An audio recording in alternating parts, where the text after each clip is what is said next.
시군 여러분 안녕하십니까? 많은 시군님들께서 이다왕님의 승리적인 한국, 일본 순회 노정을 앞두고 많이 기도하고 계실 줄로 알고 있는데요. 오늘 이다왕님께서 저에게 순회 바로 전에 이 강의를 시군님들과 나누고 순회에 올라올 수 있으면 좋겠다 이렇게 말씀을 하셔서 오늘 제가 이 자리에 섰습니다. 오늘 강의의 제목은요. 문선명 선생님 성중독자이냐 아니면 재림주님인가 라는 그러한 주제입니다. 부제로는요. 육마리아 섭리를 보는 나의 견해 이렇게 되어 있습니다. 혹자는 이렇게 얘기합니다. 문선명 씨는 지나친 성욕을 주체 못하고 수많은 여성들을 임신시켰다 이렇게 이야기합니다. 또 다른 사람은 말합니다. 육마리아는 참 아버님의 사탄의 참소를 받는 부끄러운 꼴이라고 말했습니다. 이것은 한 시어머니의 이야기죠. 그런데 여러분은 어떻게 생각하시나요? 과연 그런가요? 그래서 오늘 이렇게 어떻게 생각하면 어떻게 저런 주제를 붙였나라고 생각하실 수도 있겠지만 오늘 여러분들과 함께 육마리아 섭리에 대해서 같이 한번 이야기해보는 시간을 갖도록 하겠습니다. 네, 그래서 오늘의 목차입니다. 오늘 목차는요, 오늘 강인 안의 목차인데요. 서론을 보시면요, 서론은 1번 서론이 있고요. 그리고 1번 참 아버님의 인생에는 성중독자의 패턴이 없다. 2번 섭리적 여성들의 사명의 실패. 3번 참 아버님의 증언. 4번 참 아버님의 최측근들의 제자들의 증언. 5번 성경적 증언. 6번 메시아 사명의 관점에서 본 육마리아 섭리. 그리고 7번 박정아 씨의 책을 쓴 불순한 의도. 그리고 육마리아 저자 회심의 간증. 그리고 8번 참 아버님의 6번 감옥의 승리. 결론. 그리고 질의응답 이렇게 되어 있습니다. 죄송합니다. 그래서 이렇게 목차로 되어 있고요. 그리고 강의 전에 전제가 있습니다. 이 강의안은 참 아버님께서 육마리아를 섭리적인 이유로 하셨다는 논점으로 만들어져 있습니다. 그러므로 참 아버님께서 참 아버님의 메시아성을 증거하는 강의는 아님을 먼저 알려드립니다. 그리고 목격자 증언은요. 성경에서 가장 많이 쓰이는 사실 측정에 사용하는 방법 중에 하나입니다. 그와 같이 여기에서 쓰여지는 모든 목격자들의 간증은 모두 실제 이름을 썼음을 알려드립니다. 그리고 세 번째는요. 저는 통일교인이기 때문에 문선명 선생님의 이름을 참 아버님이라고 대처해서 쓰도록 하겠습니다. 많은 분들이 육마리아 문제를 놓고 힘들어합니다. 특히 많은 통일교 모태 신앙을 가진 2세, 3세들이 육마리아 문제에 많이 걸립니다. 어쩌면 세상 사람들은 참아버님이 뭐 그런 일이 있었을 거다, 여자 문제가 있었을 거다 어떻게 생각하면 당연히 받아들이는 부분이 있는가 하면요. 모태 신앙으로 자란 2세, 3세들 같은 경우에는 무슨 이상한 문제가 여자 문제가 있다고 하던데 이렇게 하면서 뒤져보고 인터넷에 몰래 이렇게 찾아보고 이렇게 하지만 굉장히 부정적인 것들만 쏟아져 나오고 또한 교회 쪽에서는 그 어떠한 설명도 없는 것을 볼 수 있습니다. 그런데 왜 이렇게 육마리아 문제가 방금 보시는 이 화면에서 보시는 이 여성처럼 하고 소리를 지르고 있죠. 왜 이렇게 좀 충격적인 걸까요? 왜냐하면 이 부분은 우리에게 생각의 충돌을 주기 때문입니다. 아버님께서는 그 절대성을 강조하시고 가정의 중요성을 강조하신 것으로 우리가 배웠습니다. 마치 어떤 사람이 사람들 앞에서 자신이 자애롭고 자비롭고 그리고 사람들에게 타인들에게 덕을 많이 베푼 사람이라고 불렸다고 합시다. 그런데 그 사람이 뒤에 부인을 두고 다른 여자들과 아이가 생겼다, 잤다 이렇게 얘기를 한다면 우리는 그 사람을 위선적인 사람이라고 부를 것입니다. 그래서 결국 육마리아의 문제는 참 아버님께서 그런 위선자라면 그러면 참 아버님께서 선한 행적을 하신 것을 우리가 그 사람을 과연 믿을 수 있을까? 우리가 과연 그런 분을 재림 메시아로 이분 믿을 수 있을까라는 그러한 생각까지 여파가 미치게 되기 때문입니다. 그래서 이 육마리아 섭리에 대해서 이야기하는 것은 중요하다고 생각합니다.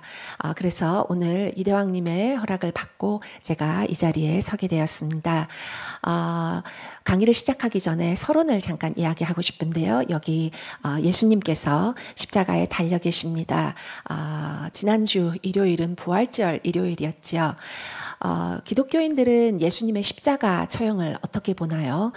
유대교인들은 예수님의 십자가 처형을 어떻게 보나요?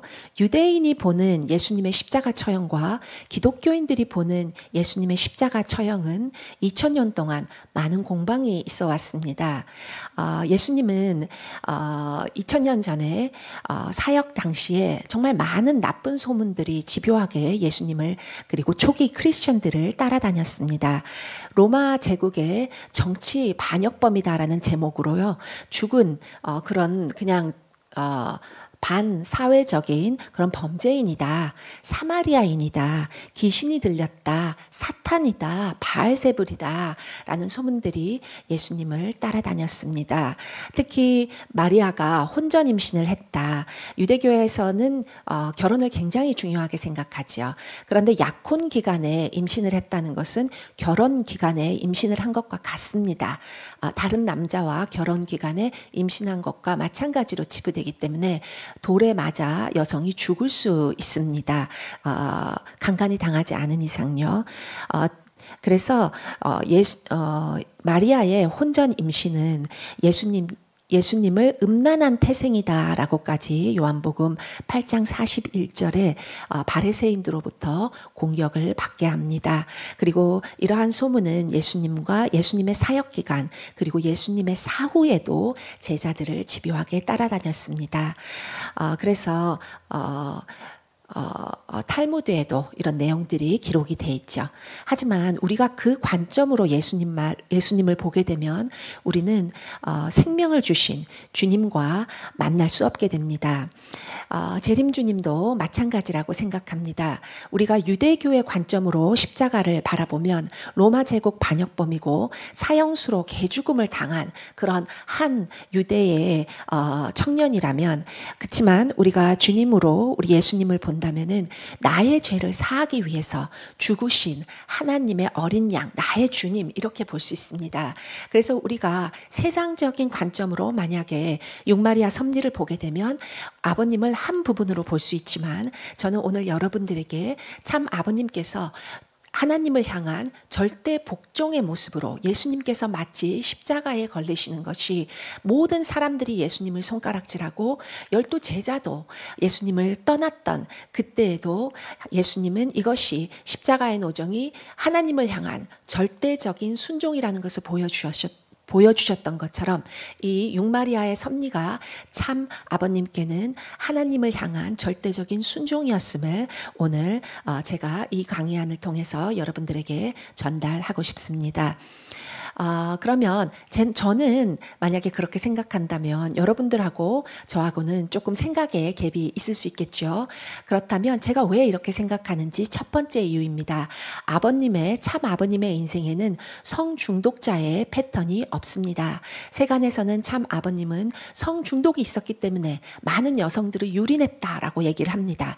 하지만 참 아버님의 인생에는 성중독자의 패턴이 없습니다. 1-1번을 보시면요. 그것은 참 아버님의 공적인 삶으로 증언을 할 수 있습니다. 성중독자는 술과 마약 중독자처럼 수단 방법을 가리지 않고 많은 여성들과 관계를 합니다. 참 아버님께서는 그런데 24시간 동안 공개된 식구들에게 공개된 삶을 사셨습니다. 항상 식구들에게 둘러싸여서 사셨죠.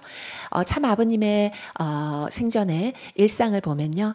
공석상에서 식구들과 만나서 말씀을 주시고 또한 산과 교회와 여러 곳을 다니시면서 항상 식구들을 무리와 함께 계셨습니다. 그리고 두 번째 참 아버님의 취미는 여러분들 다 아시다시피 낚시셨습니다. 성중독자의 취미는 성관계지요. 낚시가 아닙니다. 그리고 아버님은 낚시를 통해서 많은 섭리적인 조건을 세우신다고 말씀을 하셨습니다. 그러면 또 이렇게 얘기하실 수 있겠습니다. 어떤 분은 혹자는 이렇게 얘기할 수도 있겠죠. 아니 그렇다 하더라도 신자들이 은폐할 수 있지도 않느냐 이렇게도 말입니다. 그래서 저는 1-2번 다시 이러한 이야기를 합니다. 참 아버님께서는 교세가 커졌어도 성관계를 맺는 여성들의 숫자가 확대되지 않으셨습니다. 여기 보시면요. 허경환 회장님께서 이 자료를 내주셨는데요. 1958년도라고 되어 있습니다. 부산교회 순회시 식구들과 함께 사진을 찍으신 선생님. 그런데 벌써 전국에 120곳에 지금 1958년인데요. 이때에도 벌써 120곳에 한국에 성전이 만들어졌다고, 교회가 만들어졌다고 되어 있습니다. 1971년에는 아버님께서 미국에 순회를 처음으로 방문을 하시게 되죠. 일본도 마찬가지입니다. 일본에서도 교세가 많이 확장되셨죠. 보시는 그 워싱턴 마뉴먼트 그 탑에, 기념탑에 보면요. 이렇게 많은 사람들이 참 아버님을 보고 또 지지하러 이렇게 왔었습니다. 이렇게 참 아버님께서 미국의 역사책에도 기록될 만큼 가장 단기간에 무력을 사용하지 않고 교주가 살아있는 동안에 가장 크게 교세를 뻗친 신종교의 한 사람으로 참 아버님의 이름을 거론을 하고 있습니다. 그럼에도 불구하고 참 아버님께서는 성관계를 맺는 여성들이 확대되지 않았습니다. 그러면 참 아버님과 다른 예시를 한번 볼까요? 대부분의 성중독이 있는 남성 종교 지도자는 점점 권력과 권한이 세어질 경우 그 절대 권력 안에서 온갖 악한 형태의 성행위와 성중독의 현상이 심화되는 패턴을 갖고 있습니다. 그래서 그 예로 정명석 씨와 조셉 스미스 그리고 마호메트 세 예시를 갖고 왔습니다. 보시다시피요. 마호메트는 성중독으로 제자들은 마호메트가 남자 30명의 성욕이 있는 사람이라고 말을 했습니다. 죄송합니다. 말을 했습니다. 그렇게 마호메트는 생전에 많은 여성을 거느렸죠. 11명의 부인이 있었고요. 또 많은 무수한 성노예가 있었습니다. 여기 보시면 또 정명석 씨가 있죠. 김도영 씨라는 전 JMS 신자였던 것 같은데요. 그 사람은 정명석 씨가 항상 자기는 1만 명을 성폭행 강간하는 것이 내 목표다라고 평소에도 호언했다고 합니다. 그리고 JMS에 대해서 여러분들 잘 아시는 유명한 넷플릭스 케이블 방송에서도 나는 신이다라는 다큐멘터리로 홍콩에서 자기가 교세가 뻗어나갔을 때 홍콩 여성들을 강간한 사실, 그래서 지금 사진에서 울고 있는 여성은 홍콩 여성입니다. 그래서 그런 것들을 보실 수 있습니다. 그러면 조셉 스미스는, 몰몬교회 창시자 조셉 스미스는 어떤가요? 조셉 스미스는 51명의 부인이 있었습니다. 조셉 스미스의 51명의 부인은 나이 차이도 굉장히 많이 있었는데요. 그래프에 보시면 20살 나이 차이가 제일 밑에 있는 분포가 초록색으로 제일 그래프에서 보시면 제일 밑에 부분이죠. 그리고 제일 위에는 이렇게 나이별로 많은 부인들을 조셉 스미스는 거느렸습니다. 또한 그 정명석 씨 같은 경우에는요, 또 지금 전자팔찌를 차고 있죠. 28년 동안 구형을 받았고 성폭력 강간으로 현재도 감옥에 있는 것으로 알고 있습니다. 홍콩에 가서도요, 다시 4년 만에 감옥행을 성과 연루된 범죄로서 다시 들어가게 됩니다. 제가 그 조셉 스미스의 이 긴 부인의 자료도 갖고 오려고 했지만 너무 길어서 제가 갖고 올 수가 없을 정도였습니다. 그렇게 참 아버님은 교세가 많이 확대됐음에도 불구하고 성관계를 맺는 여성들이 확대되지가 않습니다. 참 아버님은 이렇게 아주 친근하게 식구들과 바로 앞에서 지금 제일 위에 보시는 것은 벨베디아 사진입니다. 외국 식구님들도 많이 보이시죠. 일본 또 한국 이렇게 교세가 확대됨에도 불구하고 성관계를 맺는 여성들의 숫자가 확대되지 않습니다. 오히려 그와 반대되는 길을 가시죠.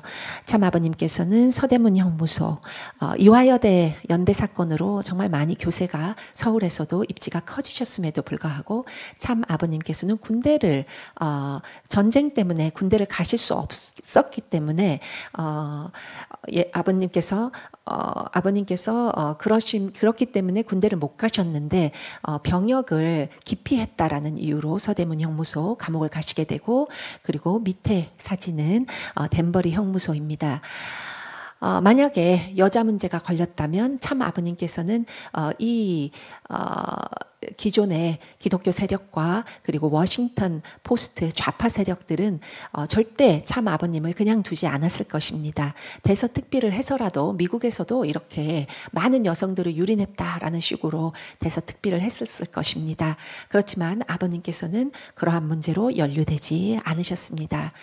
그것만 보더라도 참 아버님이 교세가 확대됨에도 불구하고 성관계를 맺는 여성들이 확대되지 않았음을, 참 아버님은 성중독자가 아님을 알 수 있습니다. 그리고 1-3입니다. 죄의 번식의 흔적이 참 아버님에게는 볼 수 없습니다. 자신의 여성 평력과 죄를 정당하기 위해서 이러한 성중독이 된 지도자들은 자신의 제자들에게도 같은 일부 다처제를 장려합니다. 그러니까 죄를 번식시키는 거죠. 그래서 정명석 씨도 형제와 제자들에게 죄를 번식시켰죠. 그리고 마호메트 같은 경우에도 모든 자기의 신자들에게 4명의 부인을 합법화했습니다. 그리고 성노예도 무제한으로 허락했습니다. 그리고 순교를 하면, 특히 라마단 시기에 순교를 하면 72명의 수천여를 받을 수 있다, 이렇게 얘기했습니다. 조셉 스미스도 몰명교회의 조셉 스미스를 이어서 제2대 교주인 브레가먼 영도 부인이 아주 많았던 걸로 유명하죠. 그리고 FLDS 같은 경우에는요, 몰몬교회의 한 종파인데요, 일부 다처제를 하고 있습니다. 한번 그림을 보시겠습니다. 여기 사진에 보이는 긴 수염의 사람은 브레금 영입니다. 그래서 몰몬교회 2대 교주죠. 이 브레금 영 같은 경우에도 부인이 56명이 있었습니다. 그리고 FLDS는 몰몬교회 굉장히 그 근본론자 집단이죠. 여기에서는 보시는 이 캡모자를 쓰고 있는 한 몰몬교 FLDS의 남성이 5명의 부인을 일부 다처제를 하고 있는 것을 보실 수 있습니다. 이슬람교는 4명의 부인이 합법이고요. 그리고 사우디아라비아의 왕은 11명의 부인이 부족했는지 30명의 부인이 생전에 있었고요. 그리고 316명의 아이들이 있었습니다. 또한 악한 성을 퍼뜨렸죠. 죄를 번식했습니다. 그것은 여기 제일 마지막 사진에 보면 이 어린 아이와 그 결혼을 하는 것인데요. 아동 신부라는 제도가 이슬람교에서는 있습니다. 그것은 바로 마호메트가 6살 된 아이샤라는 부인이 있었고, 그리고 9살 때 이 아이샤와 성교를 하게 됩니다. 이것은 아동 성착취이지요. 그렇게 성중독자의 패턴이 있는 지도자는 이렇게 악한 성을 소송에까지도 손을 뻗는 것을 볼 수 있습니다. 그리고 그것은 나이가 들어도 고칠 수 없지요. 참 아버님은 오히려 일부 일처제의 윤리적인 가정을 추구하셨고 그 가정의 중요성을 말씀을 많이 하셨습니다. 그렇게 저희들도 가르침을 받았죠. 그리고 1990년대에서는 참 가정 회복 운동을 하십니다. 그리고 참 아버님 인생에는 성중독자의 패턴이 없다. 1-4입니다. 참 아버님께서는 문선명 선생님께서는 한 여성 한 학자 어머니와 52년을 사셨습니다. 그것은 성중독자가 가지고 있는 패턴이 아닙니다. 그러면 여러분들 이렇게 물으실 것 같습니다. 그러면 육마리아 하는데 그러면 그 여성들이 대체 누구냐 이런 말씀들을 물어보실 것 같습니다. 그러면 두 번째 챕터로 넘어가겠습니다. 두 번째 챕터는요. 섭리적인 여성들의 사명 실패입니다. 저도 알고 있습니다. 참 많은 무수한 소문들이 있지요. 그래서 이제까지 천비다 이런 말로 모든 것들을 담아 묻어왔던 것을 알고 있습니다. 그리고 많은 의심되고 소문들이 있지만 그 중에서 우리가 확실하게 알 수 있는 참 아버님과 관계가 있었다라고 알 수 있는 여성들은 바로 자녀가 있다면 우리가 알 수 있겠죠. 그래서 이 네 분들이 참 아버님과 자녀가 있으신 분들입니다. 그래서 그 여성들을 네 분을 한번 짚어보도록 하겠습니다. 먼저 제가 이 분들을 이름을 거론하기 전에 명칭은 최선길 최씨 어머니, 김명희 씨, 최순아 씨, 또 한 씨 어머니로 이렇게 명칭을 통일하도록 하겠습니다. 그리고 뒤에 나오는 분들도 명칭을 미리 누구누구 씨로 통일할 것을 미리 알려드립니다. 네, 그래서 첫 번째 최성길 최씨 어머니입니다. 최씨 어머니는 참 아버님과 자신이 한 약속을 지키지 않았습니다. 최씨 어머니는 1944년 5월에 참 아버님과 결혼하셨습니다. 그리고 그렇지만 여러 가지 맞지가 않아서 교회에 횡포를 부리고 또 교회에다가 많이 이렇게 똥을 퍼날랐다 이런 얘기도 하지요. 그리고 강현실 참어머님을 구타하기도 했었다 이런 얘기를 들었습니다. 그리고 이혼을 강력하게 원하셨습니다. 참 아버님께서는 끝까지 이혼을 하려고 하지 않았지만 최성길 어머니께서 최씨 어머니께서 너무 원하셨기 때문에 교회에 너무 잦은 행포를 해서 예배가 되지 않을 정도로 하셨기 때문에 결국 7년을 기다리시고 그렇지만 7년을 기다리시고 이혼을 해주십니다. 그러나 최씨 어머니는 자녀인 성진님을 완전히 품으시고 그리고 성진님의 자녀들에게도 재정 지원을 끝까지 아끼지 않으셨습니다. 최씨 어머니는 후에 통일교회에 입교를 하시게 됩니다. 많은 사회에서는 참 아버님께 모든 책임이 있다라고 얘기를 합니다. 하지만 저는 그것은 꼭 100% 공평하지는 않다고 생각합니다. 왜냐하면 부부관계라는 것은 두 사람으로 형성되기 때문입니다. 인간에게는 누구나 5%의 책임이 있습니다. 그런데 최씨 어머니는 자신이 참 아버님과 처음에 사명을 지키기로 한 약속을 지키지 않으심으로써 해와의 타락을 반복하게 됩니다. 두 번째 김명희 씨입니다. 김명희 씨에 대해서도 여러 가지 소문이 많지요. 그리고 김명희 씨의 남자 형제가 36가정에도 들어가 있는 것으로 알고 있습니다.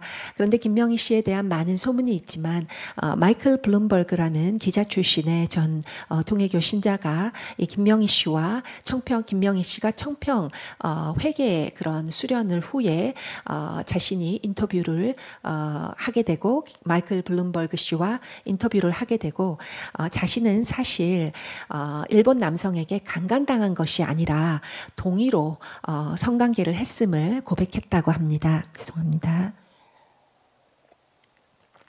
그래서 김명희 씨가 한국에 다시 일본에 갔다가 한국에 다시 희진님을 데리고 돌아올 때 참 아버님께서는 식구들을 다 모으시고 어린날 잔치를 그때 준비했다고 합니다. 그러니까 어머니로 맞이하려고 하셨던 것이었죠.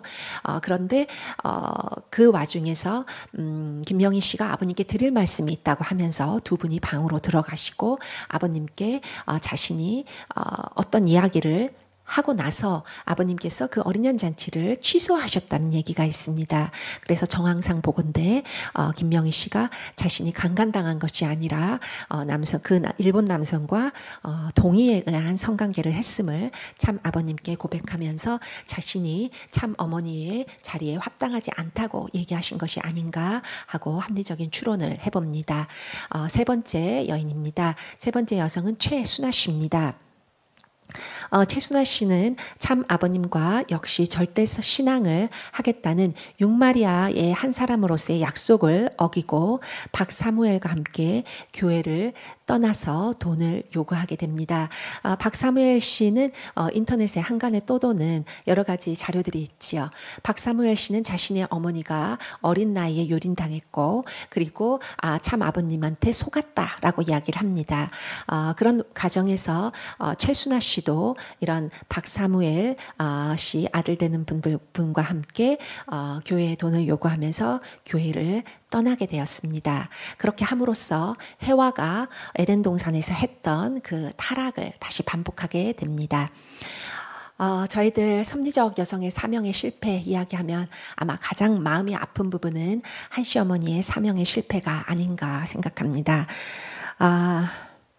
저도 이제 잠깐 미국 통일신학대학을 다닐 때가 있었습니다. 그때 참 아버님의 생애노정을 수업을 이제 들을 때가 있었는데요. 참 아버님의 생애노정을 이제 그리고 다 듣고 나서 이제 논문을 쓰는 그런 시간이 있었는데요.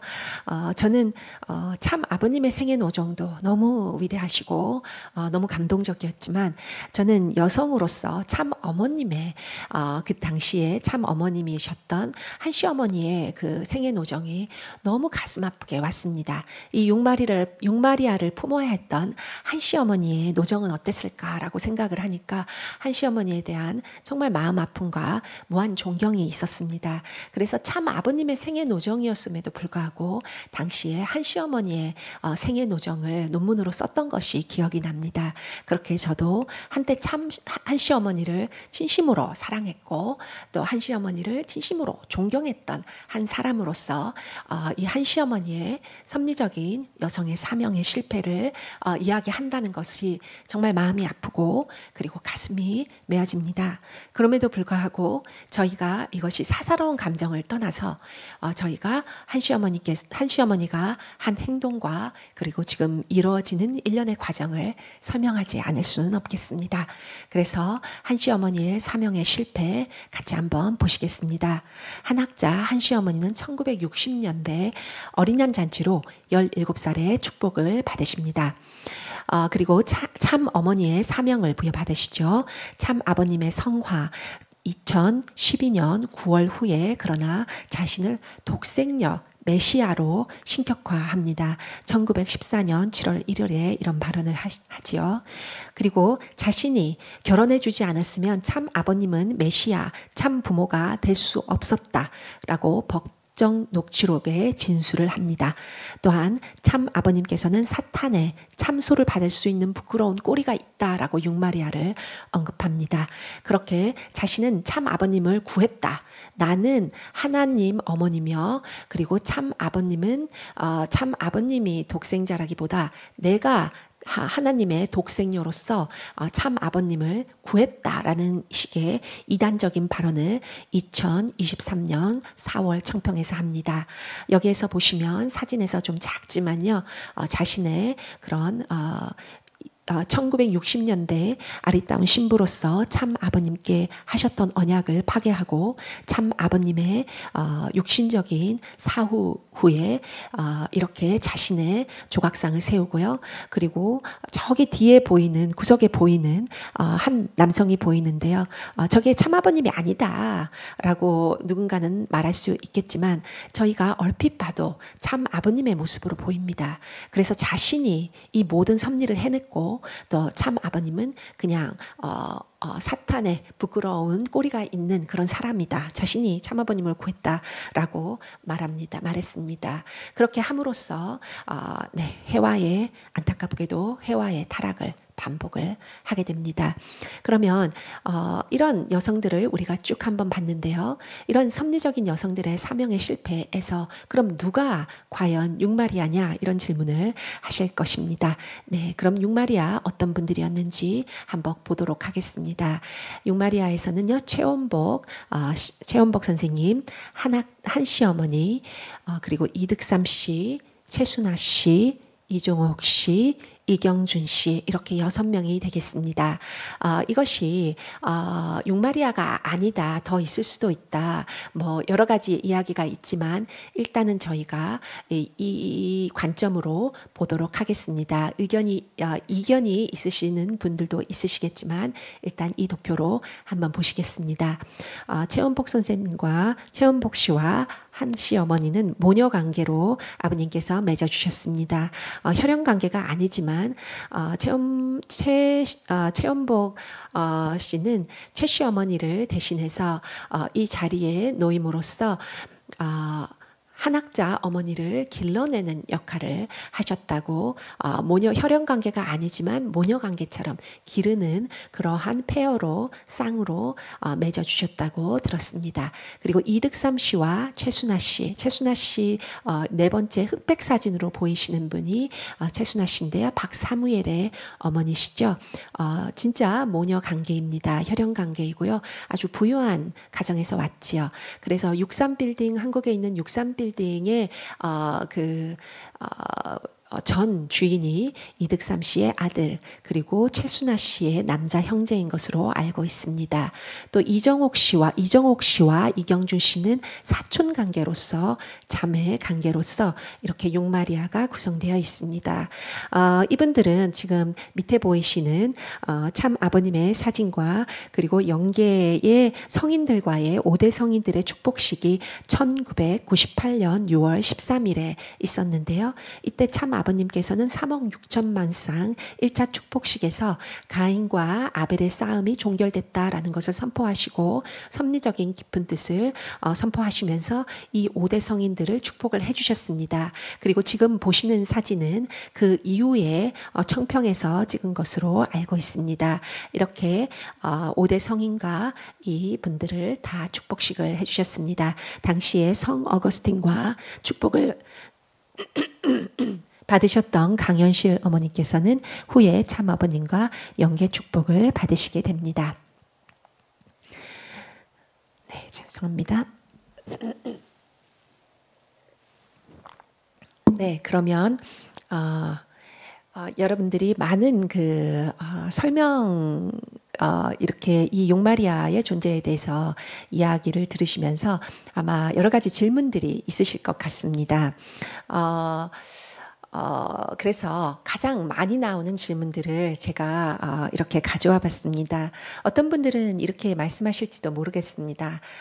이거 우리 자녀들은 전혀 알지 못하는 거였는데 이거 긁어부스럼이 아니냐, 왜 이런 것을 교회에서 얘기하냐라고도 생각하실 수 있겠지만, 결국 우리 자녀들은 많은 인터넷의 정보와 그리고 다른 사람들과의 소통 속에서 이런 부분을 알게 될 것입니다. 그렇다면 저의 생각에는 교회에서 우리는 이런 관점으로 참 아버님의 육마리아를 전혀 부끄럽지 않게 우리는 섭리적으로 설명할 수 있다라는 것을 이야기하는 것이 중요하다고 생각합니다. 그래서 여러분들께서 이 강의를 들으시는 것이 다시 한번 중요하다고 생각합니다. 그래서 육마리아 이 인물들을 둘러싸고 여러 가지 많은 질문들이 있으실 것 같습니다. 그래서 제가 가장 자주 나오는 질문 몇 개를 가지고 왔습니다.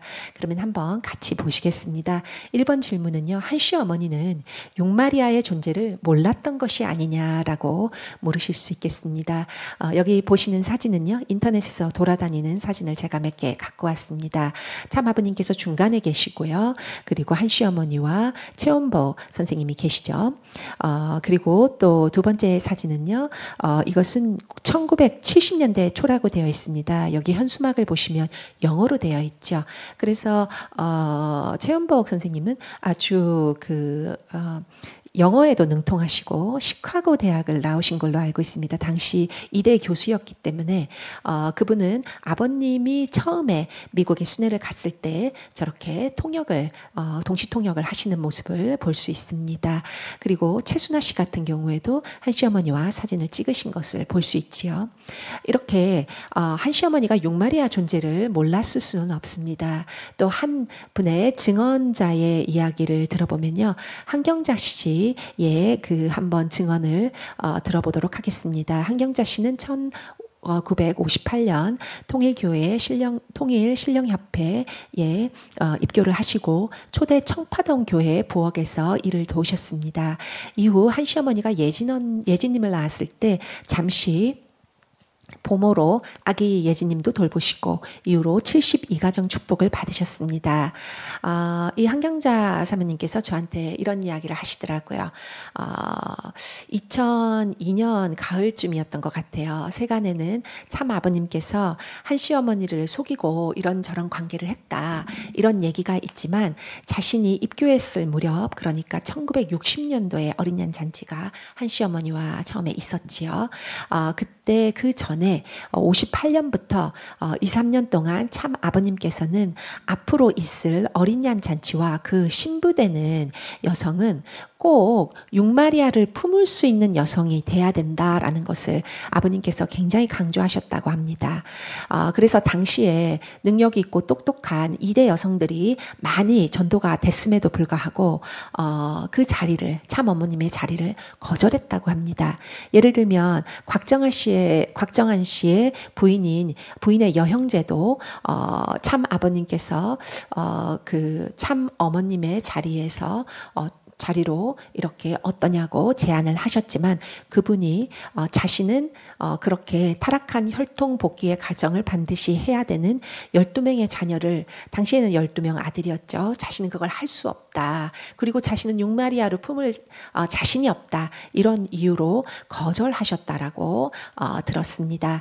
그리고 또 이러한 내용들을 다 알고 있으면서 당시에 신자였던 한 시어머니의 어머니인 홍순애의 어머니와 그리고 한 시어머니가 이것을 잘 이해하고 참 아버님과 언약을 하고 육마리아의 6명의 여성의 위치를 대표하는 여성으로 세우시고 그렇게 참 어머님 당시에 참 어머니였던 한 시어머니에게 이것을 미리 잘 이해를 시키시고 숙지를 하셨습니다. 그리고 당시에 모든 식구들은 이것을 다 이해하고 있었습니다.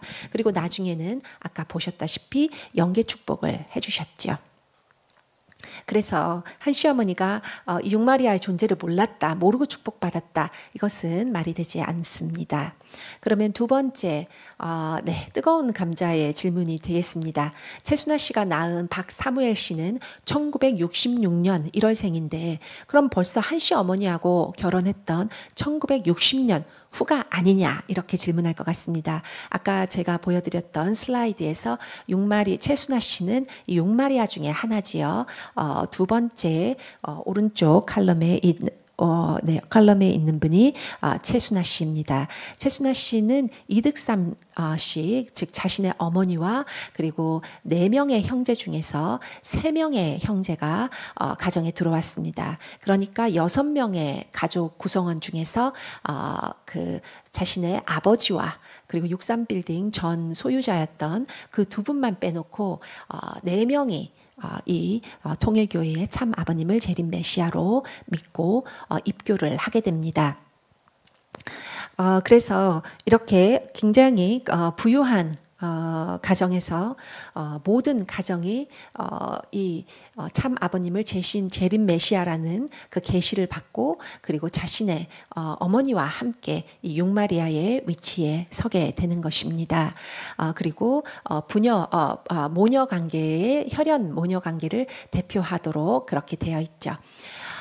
저도 이 부분의 많은 기도 속에서 이 부분을 생각을 하게 됐는데요.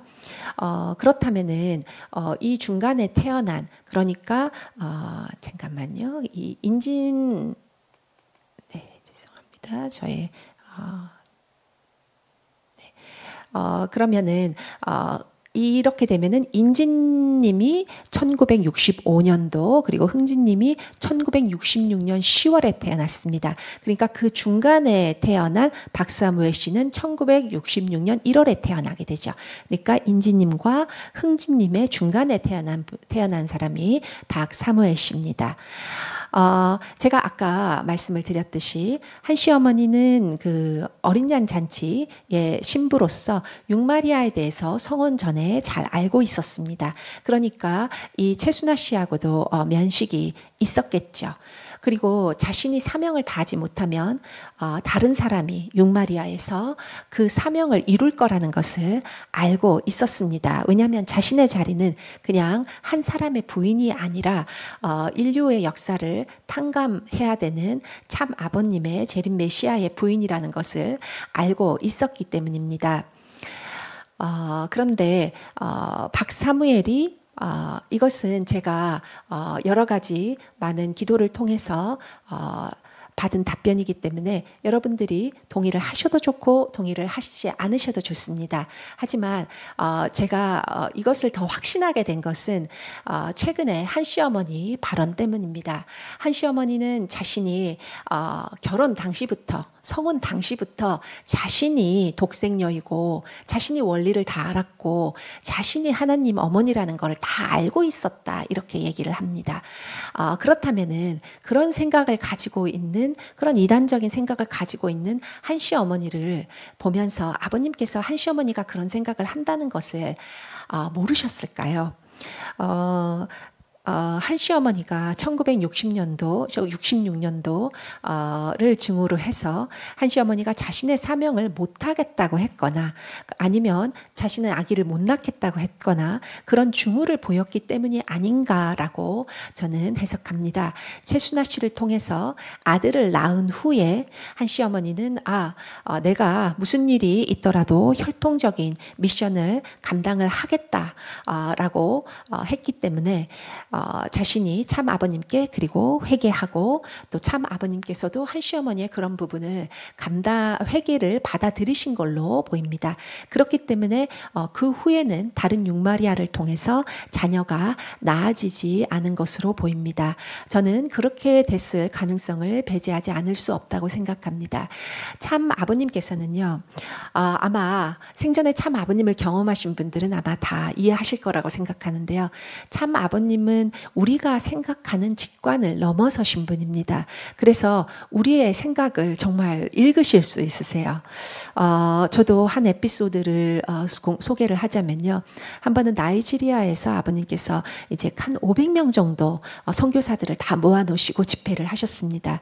그러시면서 막 이렇게 말씀을 계속 주셨어요. 어떤 호텔에서 이제 말씀을 주셨는데, 근데 이제 수행원과 저희들은 아버님께 이제 30분 있으면 비행기가 이제 비행기장으로 가야 되고 비행기가 떠야 되고 또 비행기가 다시 뭐 연료를 채워야 되고 조그만 비행기였기 때문에 이런 스케줄들이 잡혀 있기 때문에 또 호텔을 다시 예약해야 되고 막 이런 여러 가지 일련의 일들이 있었습니다. 그래서 아버님께 30분 후에는 마치셔야 됩니다. 자꾸 이렇게 지도자들이 얘기를 계속 하다가 이제 안 되니까 이제 이대왕님 보고 제발 좀 올라가서 아버님을 조금 말려달라. 이제 10분밖에 진짜 안 남았다. 진짜 가셔야 된다.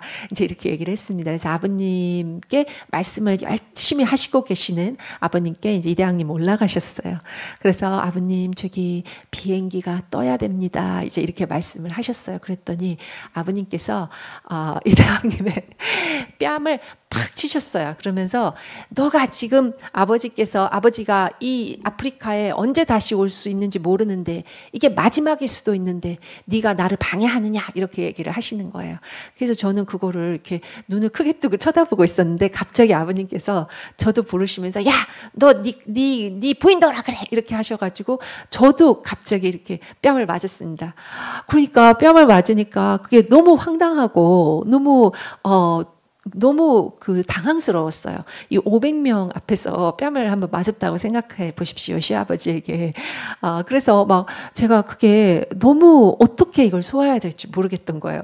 그래가지고 제가 가만히 이렇게 아버님, 그리고 이제 아버님께서는 그렇게 하시고 한 5분 안에 끝내주셨습니다. 감사하죠. 그래서 이제 그런데 제 마음은 감사하다는 생각이 안 드는 거예요. 제 마음에 시험이 와가지고, 맞은 뺨을 부여잡고, 어떻게 아버님이 이렇게 하실 수가, 이렇게 생각이 들면서 막 눈물이 막 날려 그러는 거예요. 그래서 제가 눈물을 꾹 참았습니다. 그래서 이제 강연장에서 비행장까지 이제 한 시간 정도 되는데 그 한 시간을 제가 눈물을 꾹 참으면서 가만히 눈을 감고 한 시간을 있었어요. 그리고 이제 비행기를 탔는데 비행기가 조그마한 비행기였어요. 그래서 아버님께서 이제 화장실을 가실 때 앞에 앉아 계시지만 뒤를 제가 이제 앉아 있는 의자를 지나가지고 가셔야 되는 거예요. 그러면 제가 거기서 찔찔 짜면서 울고 있을 수 없잖아요. 더 혼내실지 모르잖아요. 그러니까 제가 두려운 마음에 그러면 게임을 하자 그러면서 제가 열심히 게임을 했습니다. 그래서 그 게임을 한 7시간을 했던 것 같아요. 연료를 넣는 그때 아이슬란드였던가요? 거기에 갈 때까지 제가 정말 게임을 했는데 나중에는 무슨 이렇게 과일 써는 그런 게임 있지 않습니까? 이거 너무 많이 하다 보니까 팔에 쥐가 나서 하지를 못했을 정도였습니다. 그러니까 그만큼 제가 어떻게 감정을 추스려야 될지 몰랐던 거예요.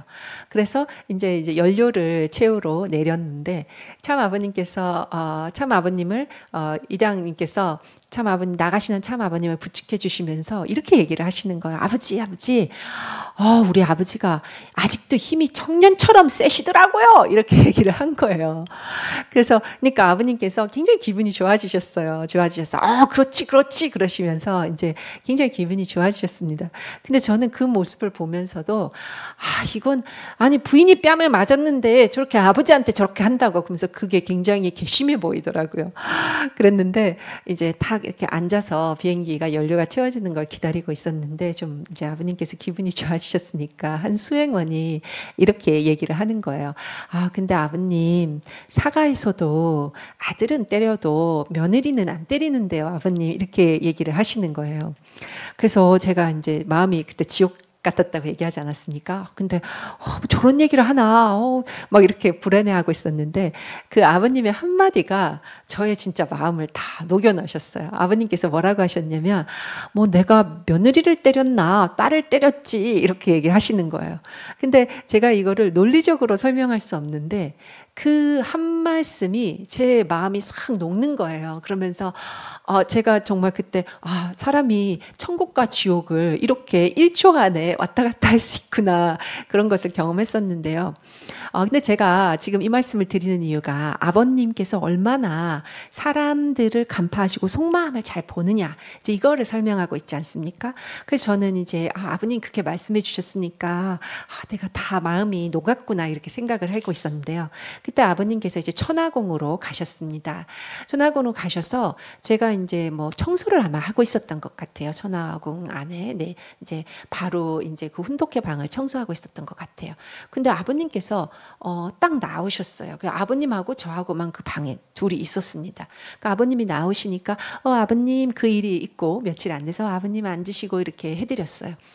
물도 떠다 드리고 했는데 아버님께서 대뜸 저를 쳐다보시더니 연아야 이러시더라고요. 그래서 예 그랬더니 아버님께서 너 내가 때린 것에 대해서 그 마음에 앙금이 있으면 안 돼. 이렇게 얘기를 하시는 거예요. 그때 제가 정말 깜짝 놀랐습니다. 아버님께서 얼마나 인간의 그런 본성과 사람을 잘 간파하시는지를 제가 그때 너무 깊게 깨달았어요. 왜냐하면 저는 그때 제가 마음에서 아버님한테 서운함이 다 없어졌다고 생각했거든요. 근데 아버님께서 그때 그 말씀을 해주시면서 내 마음에 아직도 서운함이 있었구나. 그리고 그 마지막까지도 정리해 주시는구나. 제가 그거를 그때 이제 알았습니다. 그리고 아버님께서 제가 마음이 아버님을 모시는 2년 반, 이대왕님과 모시는 2년 반 동안 아이들한테도 자주 갈 수 없고 여러 가지 이런 것 때문에 마음이 힘들어할 때마다 저한테 간증을 시키시더라고요. 그러면서 마음을 다잡게 하시더라고요. 그리고 제가 여기에 와 있는 그런 목적이 무엇인지 그리고 내가 여기서 무엇을 하고 있는지 이것을 다시 상기시키는 저의 입술로 제가 저한테 상기시키게 하시는 하는 그 아버님을 뵀어요. 그래서 그걸 보면서 아버님이 인간에 대한 그 간파하는 그러한 능력과 그 영적인 파워는 능력은 얼만큼인가 제가 가늠할 수 없었습니다. 그런데 한 시어머니가 만약에 자기가 나는 뭐 처음부터 독생녀인 거 알았다. 나는 아버지는 내가 구했다. 내가 왜 아버지한테 경배해야 돼? 50년 동안 난 경배하고 싶지 않았어. 뭐 이런 얘기를 할 때 아버님께서 그 한 시어머니의 마음을 몰랐을까요? 저는 그렇게 생각하지 않습니다. 그렇기 때문에 참 아버님께서는 육마리아를 통해서 자녀를 낳아야 되겠다고 그때 왜냐하면 섭리적인 미션으로서 하셔야 12아들을 낳는 그 미션을 하셔야 되겠다고 생각을 하시게 되고 그리고 그 과정에서 결국 한 시어머니가 회심하고 또 참 아버님과 하나가 되겠다는 그 약속을 다시 하시지 않았을까. 하지만 안타깝게도 한 시어머니가 참 아버님의 육신적인 사후 지금 영적으로 계속 저희와 함께 계시는데 영적인 그런 것을 보지 못하고 육신적으로 더 이상 계시지 않다고 생각하면서 이렇게 어려운 사탄의 해와의 타락을 반복을 하는 모습을 볼 수 있습니다. 그러면 세 번째 질문이 되겠습니다. 섭리적인 여성들의 사명 실패의 세 번째는요. 한 시어머니는 성혼 당시에 미성년자가 아니었냐 이렇게도 묻는 사람이 있습니다. 그렇지만 1950년도와 60년대에 한국 여성들은 17살에 시집가는 것이 그렇게 이상하지 않았습니다. 한국은 1945년에 일본에서 해방이 되었죠. 일본에서 해방됐을 때 그때 위안부를 많이 모집했었는데요. 일본 치하에서 45년 동안 한국에 있으면서 그때 여성들을 일본 군대 위안부로 많이 취집을 했었습니다. 그때 많은 한국 여성들이 끌려가지 않기 위해서 굉장히 일찍 결혼하는 것이 이것이 이상한 일이 아니었습니다. 그리고 그것은 50년대, 60년대에도 이렇게 같이 이어져 왔는데요. 왜냐하면 너무 어렵게 살고 진짜 완전히 아무것도 전쟁으로 완전히 폐허된 상태에 있었기 때문에 여성들이 일찍 결혼하는 것은 이상하지 않았습니다. 예를 들면 저희 외할머니 같은 경우에도요 17살에 시집을 가셨습니다. 그래서 저희 어머니께서 그렇게 설명해 주셨던 것이 기억이 납니다. 당시 일제치하에서 위안부 문제를 피하기 위해서 외할머니가 일찍 결혼을 하신 거야 라고 이렇게 이야기를 해 주셨었습니다. 그래서 당시의 한국 상황으로 놓고 보면 한 시어머니는 어른으로 간주되는 것을 볼 수 있습니다. 네 번째 자주 나오는 질문은요. 자녀들을 위해서 한 시어머니가 어쩔 수 없이 육마리아 섭리를 수용한 게 아니냐. 그러니까 한 시어머니도 피해자가 아니냐. 이렇게 말씀하시는 분들도 있습니다. 그런데 저는 그게 아니라고 말씀을 드립니다. 저도 이렇게 말씀을 드리면서 마음이 아픈데요. 그런데 한 시어머니는 자신의 권력을 유지하기 위해서 계속 자녀를 낳는 것을 선택한 것으로 보입니다. 한 시어머니는 2013년 참 아버님께서 지목하신 후계자 상속자를 자신이 만든 독생녀 신학을 지지하지 않는다는 이유로 모든 공직에서 사면했죠. 그리고 2012년 참 아버님께서 참 가인으로 말씀을 주신 문국진 일본 한국 재단 이사장을 죄송합니다. 모든 교회 공적 자산 및 자신의 모든 교회 공적 자산을 자기 밑으로 넣기 위해서 사면시킵니다. 죄송합니다.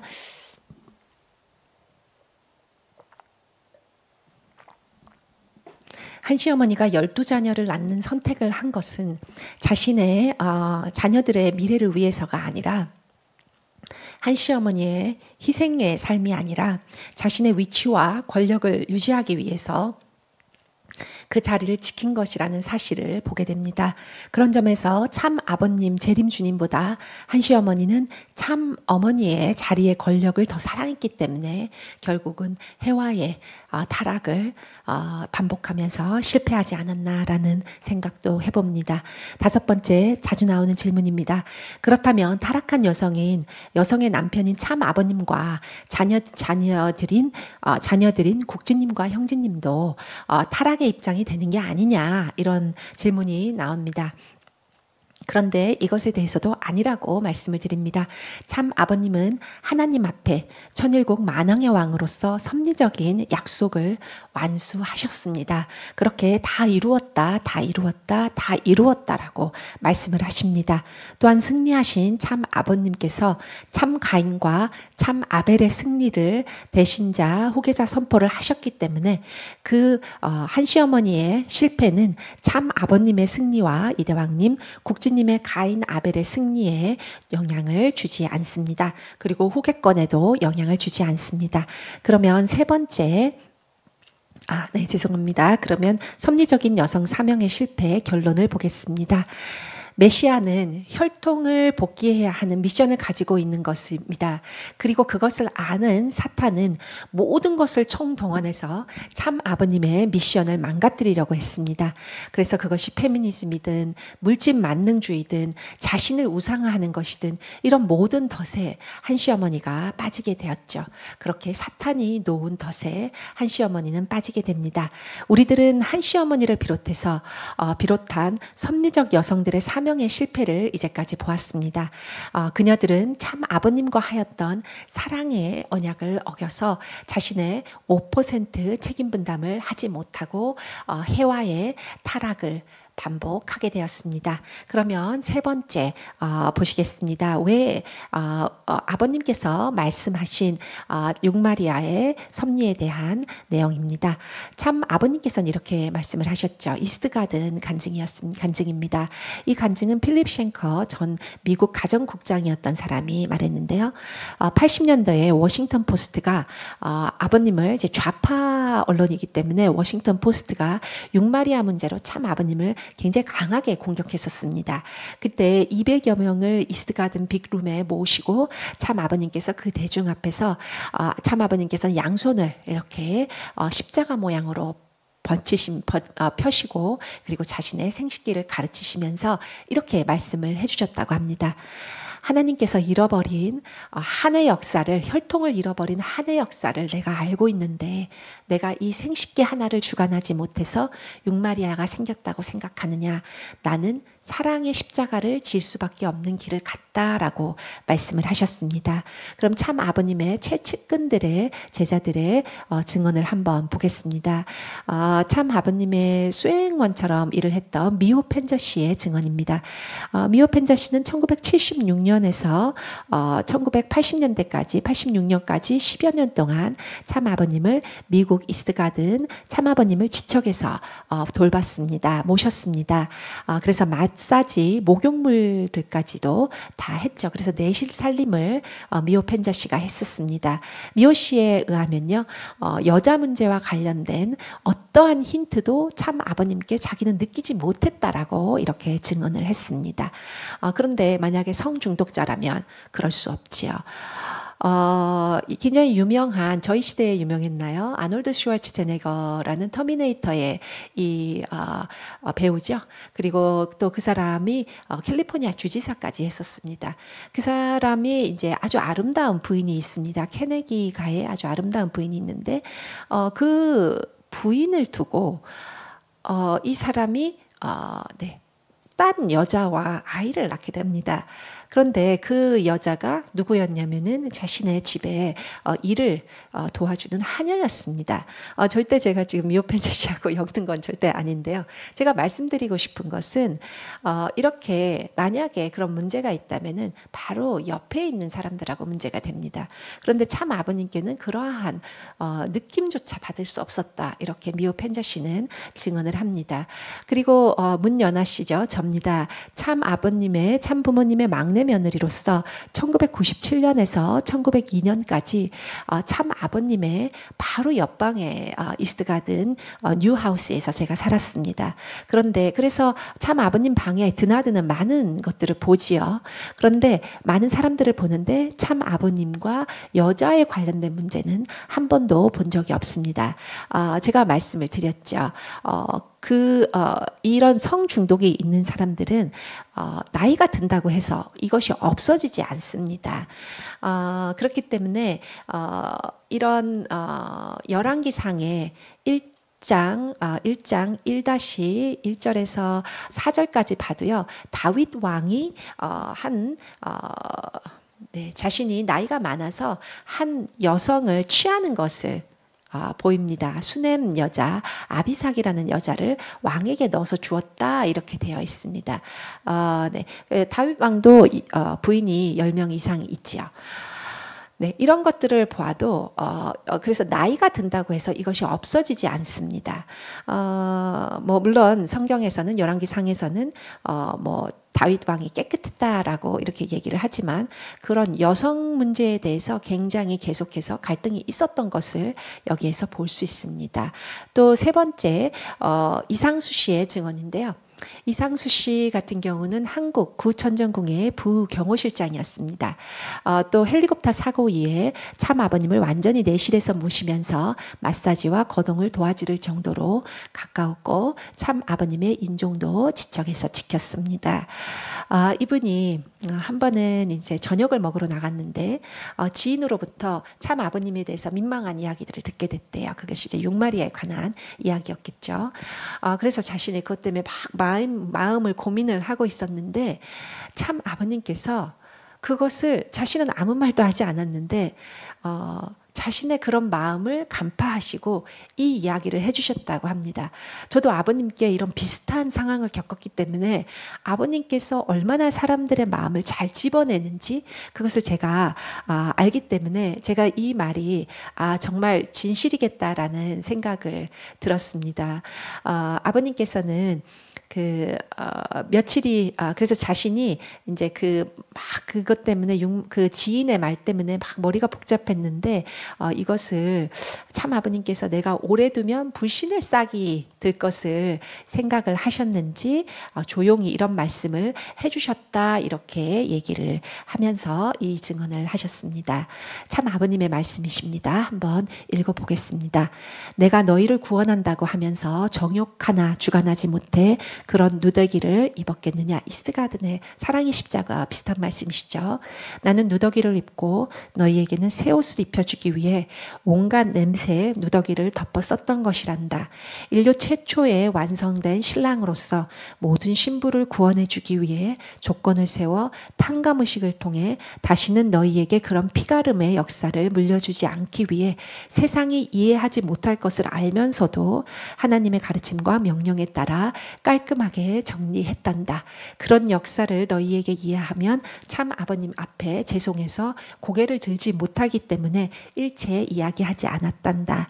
그런데 너의 마음에 그늘이 있어서 내가 이 이야기를 한단다. 중략입니다. 이제는 내가 모든 누더기를 정리했으니 절대성을 중심 삼고 절대 부부가 되어 절대 가정을 만드는 참 효자 효녀가 되어야 한다. 그것이 참 아버님의 마지막 부탁이란다 라고 말씀을 주셨습니다.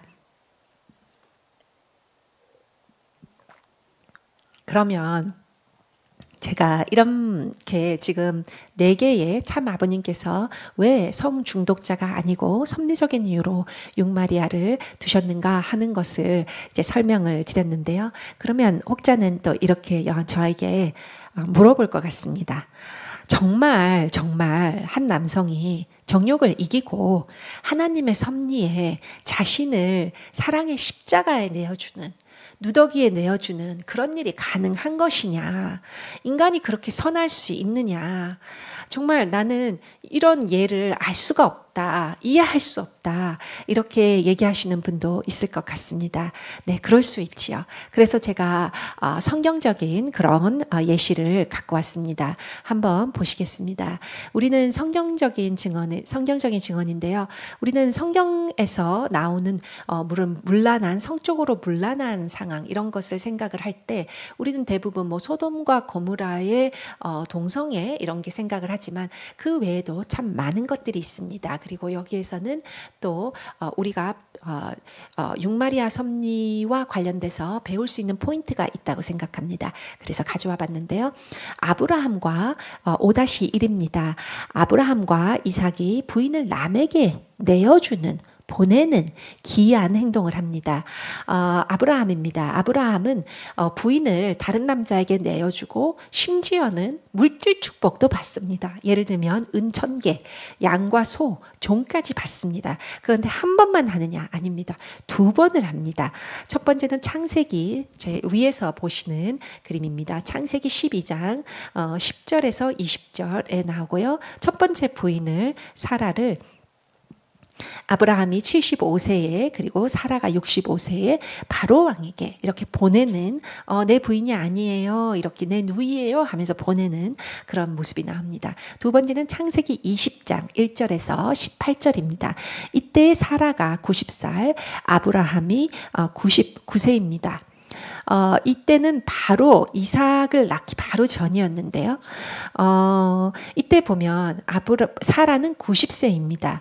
90세에서 자기가 이렇게 늙었는데 아기를 어떻게 낳겠냐 하고 허허허 웃었다는 얘기도 있지요. 그런데 그리고 또 사라는 117살에 죽습니다. 그래서 이때 뭐 나이가 아주 뭐 장수 이렇게 오래 몇백 년, 1000년을 살았던 것도 아닙니다.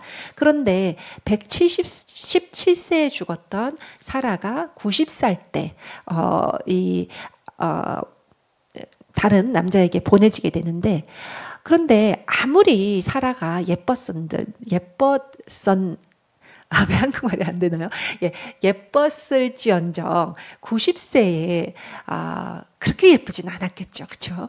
그래서 75세, 90세에 사라를 이렇게 다른 남자에게 아브라함이 믿음의 조상임에도 불구하고 다른 남자에게 보내는 것은 아버님께서는 설명해 주시죠. 아버님께서는 타락한 에덴 동산의 천사장이 해와를 탐한 것을 탕감 복귀하는 과정으로 이것을 이야기하십니다. 그렇게 또 이삭도, 아브라함의 아들 이삭도 자신의 부인을 아비멜렉에게, 라베카를 보내는 그러한 내용이 나오죠. 그것은 창세기 26장 7절에서 13절에 나옵니다. 그래서 이러한 일련의 것들을 보면 이것은 그냥 어떤 기독교 목사는 이거 아버지가 하던 아버지 아브라함이 하던 나쁜 행동을 이삭이 배워가지고 반복한다 뭐 이렇게 얘기를 하지만 그런 것이 아니라 에덴 동산에서 이 타락된 관계였던 천사장과 이 해와의 관계를 복귀시켜 주기 위해서 탕감 복귀, 즉 반대 경로로 복귀하는 과정으로 이것을 해석해야 된다고 아버님께서 저희에게 알려주셨습니다. 그러면 성경에서 나오는 성적 문란의 모습, 그럼 두 번째 한번 보시겠습니다. 여러분들 어떤 분들은 많이 익숙하실 수도 있는데요. 창세기 38장에 나오는 다말의 증언입니다. 참 아버님께서는 이런 말씀을 많이 하셨죠. 어떤 말씀요? 네, 다말을 이해하면 참 아버님을 이해할 수 있다 이런 말씀하셨습니다.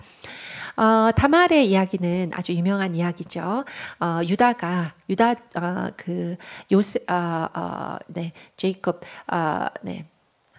제이콥이니까 요셉. 네, 야곱. 야곱의 아들이 이제 아들 중에서 넷째가 이제 유다입니다. 죄송합니다. 유다입니다. 그래서 유다가 유다에게는 아들이 3명 있었는데요. 엘과 오난과 셀라 이렇게 아들이 3명 있었습니다. 그런데 다말은 첫째 며느리였습니다. 그래서 엘과 결혼을 했는데 엘의 행동이 악해서 하나님께서 애를 치셨다고 합니다. 그럼 두 번째 아들 오난도 행동에 악해서 하나님이 치셔서 죽이십니다. 그래서 이 다말이 이 두 아들을 어떻게 생각하면 한국식 표현으로 아들을 잡아먹은 며느리잖아요.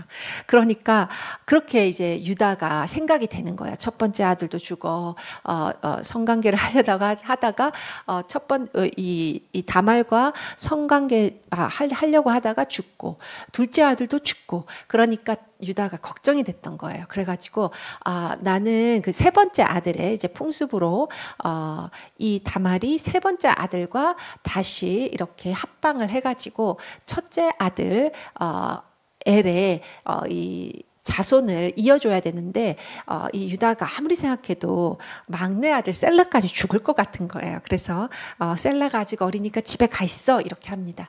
근데 우리 다말이 아무리 기다려도 아버지가 안 오시는 거예요. 자기를 안 불러주는 거예요, 시아버지가. 그래가지고 어떻게 합니까? 여러분들 아시다시피 여기 그림에 나오는 것처럼 이 다말이 창녀처럼 이렇게 변장을 하고 자신이 유다하고 동침을 합니다. 동침을 하고 자신이 유다에게 당신의 증표를 주세요 이렇게 얘기를 합니다. 그래서 증표를 받지요. 그렇게 됨으로써 이 다말은 이런 이상한 시아버지와 혈통을 잇기 위해서 시아버지와 성관계를 맺는 이런 이상한 행동을 함에도 불구하고 예수님 혈통에 나오는 그런 여성이 됩니다. 이것은 그러면 왜 그럴까요? 이것은 이 다말이 자신이 하나님의 혈통을 잇기 위해서 자신의 체면과 위신과 생명까지도 버릴 각오가 되어 있었기 때문입니다. 한 기독교 목사님이 기독교 목사님이 아니고 제가 이렇게 두꺼운 공부 성경이라는 게 있습니다. 영어로 되어 있긴 한데 공부 성경이라는 게 있는데 제가 굉장히 좋아하는 성경입니다. 근데 그 공부 성경에는 그 인물들에 대해서 쫙 이렇게 나옵니다. 인물들에 대해서 쫙 나오는데 그 인물들 중에서 인물 집중 탐구 뭐 이런 코너인 것 같아요. 그래서 굉장히 이렇게 한 페이지에 아주 자세하게 잘 나와 있습니다. 그런데 정말 계속 요셉 얘기를 하다가 정말 38장에 정말 뜬금없이 유다와 다말의 이야기가 나오거든요. 성경 창세기에서는요. 근데 그렇게 아주 뜬금없고 이런 다말의 등장을 굉장히 초점적으로 집중하지 않고 그 다말에 대해서는 인물 집중 탐구를 그냥 뛰어 넘어갑니다. 없습니다. 페이지가 이 다말보다 더 비중이 낮은 사람들도 다 커버를 하는데 다말에 대해서 얘기하지 않습니다. 그것은 바로 이 다말이 그만큼 기독교 안에서도 설명하기 어려운 뜨거운 감자이기 때문이죠.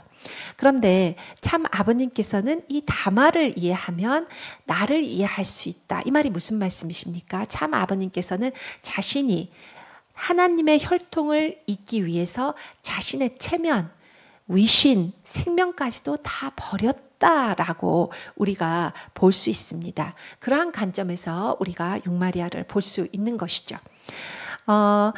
예수님 족보에 나오는 5-3번입니다. 예수님 족보에 나오는 신실한 여성이자 음녀 5명입니다. 이 여성들은 5명의 여성이 나오죠. 마태복음 1장 1절에서 17절에 5명 여인이 나옵니다. 저희가 봤던 다말, 라합, 밧세바, 룻, 마리아 이렇게 나옵니다. 그런데 이 여성들 중에서 하나도 이렇게 제대로 된 여성이 없습니다. 이 여성들 중에서 다말은 시아버지하고 자는 그러한 전혀 저희가 받아들일 수 없는, 이해할 수 없는 행동을 하죠. 라합 같은 경우에는 창녀였습니다. 그리고 밧세바 같은 경우에는 자신의 남편을 죽은 남편을 뒤로 하고 어떻게 생각하면 남편의 원수인 다윗 왕과 솔로몬 왕을 낳지요. 그리고 룻 같은 경우는 이방 모압 여성이었습니다. 그리고 마리아도 사실은 혼전 즉 약혼 기간에 임신을 예수님을 하게 되죠. 임신을 잉태를 하게 되죠. 그러니까 어떤 여성도 제대로 된 여성이 사실은 없습니다. 그런데 정말 신기한 것은 이 여성들이 하는 말을 들으면 이 여성들은 정말 이보다 더 신실한 여성, 하나님 여호와를 사랑하는 여성이 있을까라는 생각이 들 정도로 이 여성들은 신실한 하나님에 대한 그 마음이 정말 자신의 생명을 넘어서는 것을 볼 수 있습니다. 라합 같은 경우는 창녀임에도 불구하고 하늘 위로도 하늘 아래도 하늘 위로도 여호와 같으신 분은 없습니다. 이렇게 얘기하는 것을 여호수아기 2장에 볼 수 있습니다. 마리아도 예수님을 잉태하고 나서 하나님을 찬양하는 그 아름다운 그런 시를 누가복음에서도 우리가 만날 수 있습니다. 이 여성들은 정말 성적 문란의 예실까요? 기독교에서는 이렇게 설명하죠. 이 여성들을 이 다 좀 문제 있는 여성, 어쩌면 성적으로 문란한 여성, 이 여성들이 예수님 족보에 들어간 것을 보면 이렇게 죄인들도 예수님께서 다 품으실 수 있다. 이것을 상징한다. 그것도 참 아름다운 표현이라고 생각합니다. 하지만 우리가 이런 복귀 섭리 역사, 탕감 복귀 혈통을 복귀해야 하는 그런 메시아의 역사 이런 것을 본다면요. 우리는 이 여성들은 자신의 하나님의 명령을 자신의 목숨과 평판과 그리고 자신의 모든 것을 다 걸고 주님을 따른 것입니다. 그것이 세간의 눈에 그때의 전통에 완전히 반대되는 행동이라 하더라도 그것을 따른 것입니다. 그래서 이렇게 5 여성은 그 하나님에 대한 절대 순종, 하나님의 명령에 100% 순종, 그것 때문에 지금 역사 속에서도 예수님의 족보를 예수님의 혈통을 지킨 여성으로서 아직도 불리움을 받고 있지요. 그러면 5-4번입니다. 성경적인 증언으로 본 육마리아 섭리입니다. 마태복음 25장 1절에서 13절에는 이러한 내용이 나옵니다. 죄송합니다. 한번 읽어보도록 하겠습니다. 그때에 천국은 마치 등을 들고 신랑을 맞으러 나간 10 처녀와 같으리니 그 중에 5은 미련하고 5은 슬기로우니라. 미련한 자는 기름에 잔이 없고 조금 건너뛰겠습니다. 10절입니다. 그들이 기름을 사러 간 사이에 신랑이 오므로 준비했던 자들과 함께 혼인잔치에 들어가고 문은 닫혔다. 신랑은 그런데 여기서 그림에서도 보시다시피 신랑은 1명인데 부인은 신부는 5명입니다. 그리고 언제 들어갑니까? 밤에 들어가고 있습니다. 그리고 만약에 이 등불에 기름을 준비하지 못한 미련한 여성들이 만약에 기름을 준비했었다면 이 10명의 여성들이 다 들어가는 것입니다. 주님께요. 혼인잔치에 밤에 신부가 신랑에게 들어간다. 우리가 첫 번째 날을 첫날 밤을 허니문이라고 부르는 이유가 있지요. 그래서 제가 더 이상 설명을 안 드려도 되겠습니다. 그리고 5-4번입니다. 성경적인 증언으로 본 육마리아의 섭리입니다. 그거 아십니까, 여러분? 예수님은 사실 수만 명의 신부가 있습니다. 무슨 말이냐고요? 네, 천주교에서는 예수님과 결혼했다고 언약을 하고 종신서원을 하고 서약을 한 다음에 축선 반지를 받아서 끼는 그런 의식이 있습니다. 첫 번째 사진 보시면 종신서원을 축하합니다 이렇게 돼 있습니다. 그러니까 그 모든 지금 보시는 수녀들이 다 종신서원, 축선 반지를 끼고 예수님과 결혼했다고 얘기하는 것입니다. 그리고 밑에서 보시면요. 지금 기도하는 모습으로 계시죠. 수녀님들이 평생 종신소원을 하는 이 무수한 수녀들. 그렇다면 그녀들은 과연 주님이 재림하시면 그녀들도 엄밀히 말하자면 다 주님의 신부겠죠. 그렇게 예수님은 수천 수만 명의 더 될 수도 있겠죠. 신부가 있다는 것을 우리가 사실은 알 수 있습니다. 그리고 5-6번입니다. teleological theory라는 것이 있습니다. 이 teleological theory는 조금 말이 어려울 수 있는데요. 윤리적인, 간단하게 말하자면 이렇습니다. 윤리적인 우선권을 인간 판단 기준에 두지 않고 윤리적인 것에 맞추지 않고 무엇이 하나님의 선을 이루는데 맞느냐는 것에 목표를 맞춘다는 것입니다. 이것은 제가 이렇게 얘기를 하면서 이것이 오용될 수도 있지 않느냐, 이것이 저렇게 될 수도 있지 않느냐 이렇게도 말씀하실 수 있지만 이 teleological theory, 즉 윤리적인 우선권을 하나님의 선을 이루는 데 맞는 것에, 그것의 목적을 맞추는 것은, 이것은 섭리적인 인물에, 즉 참 아버님께서는 재림주님으로서 섭리적인 인물이기 때문에 이러한 양상을 보이시는 것을 우리가 그 관점으로 육마리아를 설명할 수 있겠습니다. 성경에서도 이런 teleological theory가 설명이 되는 예시가 있습니다. 사실 하나님께서는 인간 제사를 싫어하시죠. 그것은 성경에도 인신제사를 얼마나 하나님께서 미워하시는지 잘 나옵니다. 그런데 정말 뜬금없이 믿음의 아버지라고 말하는, 신앙의 아버지라고 말하는 아브라함에게 자식이 100세에 난 아들을 죽이라고 명령을 하십니다. 그것은 하나님께서 이때까지 말씀하시는 것과는 정말 다른 행동이죠. 반대되는 행동입니다. 마치 참 아버님께서 절대성을 지키라고 말씀하셨는데, 마치 우리에게는 지키라고 하셨는데 절대성을 깨시는 행동을 육마리아 섭리를 통해서 하신 것처럼 보이지만, 참 아버님께서는 하나님의 혈통을, 절대성을 이룬다는 그 선에 맞추어서, 그 목표에 맞추어서 윤리적인 인간의 판단 기준에 벗어난 행위를 하신 것으로 설명을 할 수 있습니다. 그리고 예수님의 혈통 5명의 여성들도요, 유대 여성들은 순결을 지키고, 그리고 만약에 정절을 지켜야 했었습니다. 그러지 않으면 돌로 맞아 죽는 그러한 참수형을 당하게 되죠. 그래서 음란 중에 끌려왔던 그 요한복음 8장에 나오는 간음 중에 잡힌 여성도 모든 유대인들이 돌을 들고 그 여인을 돌로 치려고 했었습니다. 그래서 이러한 성경의 예시들을 보면, 인간적인 눈으로 보면 설명할 수 없는 내용, 에덴 동산의 타락을 탕감복귀하는 내용이 성서에서는 무수히 많이 나옵니다. 호세아 같은 경우도 부인이 음녀인 부인과 결혼하라고 하고, 하나님께서는 부인이 죽었던 에스겔에게 너는 슬퍼하지 말라라고 이야기하십니다. 그러시면서 오히려 슬퍼하려고 하는 에스겔을 굉장히 심하게 나무라십니다. 하지만 유대교에서는 울라고 하죠. 그렇게 30일 동안 울라고도 합니다. 그런데 이러한 것들을 일련을 볼 때 우리는 하나님의 명령이 모든 인간의 도덕적인 판단 기준을 뛰어넘어서 명령하시는 것을 많이 볼 수 있습니다. 그러면 그렇게 이제 6번째 포인트를 보시겠습니다. 6번째 포인트는요, 메시아 사명에서 관점에서 본 육마리아가 되겠습니다. 메시아의 사명은 무엇일까요? 무엇이라고 생각하십니까? 저는 메시아의 사명을 2가지로 여기서 요약해봤습니다. 하나님의 왕국을 세우는 것입니다.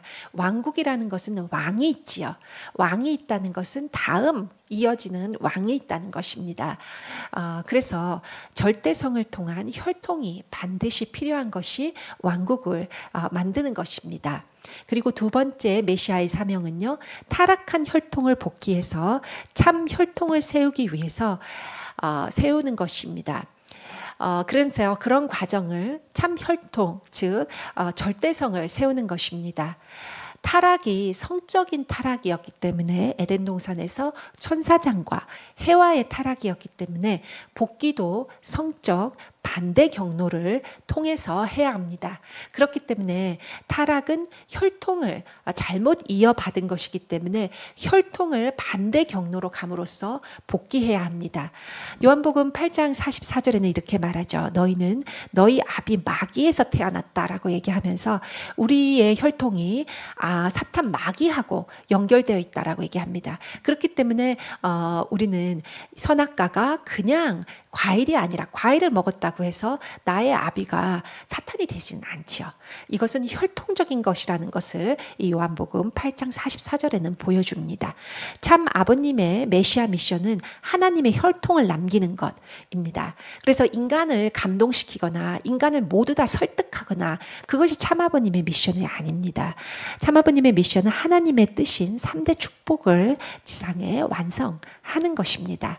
그래서 하나님의 메시아 사명 1, 하나님 왕국 세우기 위해서는 절대성을 통한 혈통이, 하나님의 혈통이 반드시 필요합니다. 절대성은 프리섹스와 반대되는 그러한 개념이 아닙니다. 우리는 언뜻 생각하면 프리섹스의 반대가 절대성이 아닌가 이렇게 생각할 수 있지만 그렇지 않다고 말씀을 드립니다. 절대성은 절대자 하나님께서 정하신 성입니다. 그래서 세상적인 그런 윤리적인 기준이 아닙니다. 절대성은 잃어버린 창조 본연의 성, 즉 하나님의 혈통을 말하는 개념입니다. 그래서 절대성은 하나님의 혈통입니다. 그렇기 때문에 참 아버님께서 자신이 절대성의 주인이다라고 얘기하시는 것입니다. 그리고 성경의 예수님의 핏줄에 여성들은 세상적인 윤리 기준을 아까도 말씀드렸듯이 다 버리고 본인들이 알았던 몰랐던 성령에 이끌려서 하나님의 명령에 100% 순종하면서 하나님의 하늘의 혈통을 이어갈 수 있었던 것입니다. 두 번째 메시아의 사명으로 본 육마리아 섭리에서는요. 타락한 혈통을 그러면 어떻게 복귀할 것이냐. 그냥 내가 하고 싶은 방법으로 할 수 있느냐. 그렇지 않다는 것입니다. 이 타락이 혈통으로 이루어졌기 때문에 반대 경로의 탕감 복귀의 노정으로 가야 한다는 것입니다. 이 슬라이드는 권영필 교수님의 약속의 땅의 채널에서 갖고 왔습니다. 첫 번째 슬라이드에서 보시면 창조 본연의 인간이 사탄과 혈연관계를 맺어서 타락을 했죠. 그래서 아까도 말씀드렸듯이 사탄의 자녀가 됐습니다.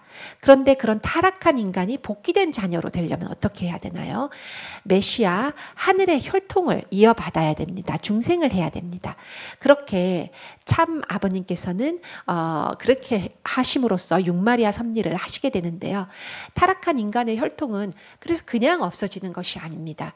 그렇기 때문에 저희가 축복식을 하고 성주식을 하고 또한 3일 행사가 거기에서 있는 것입니다. 하나님의 혈통을 통해서 접붙임을 받아야지만 이루어지는 것인데요.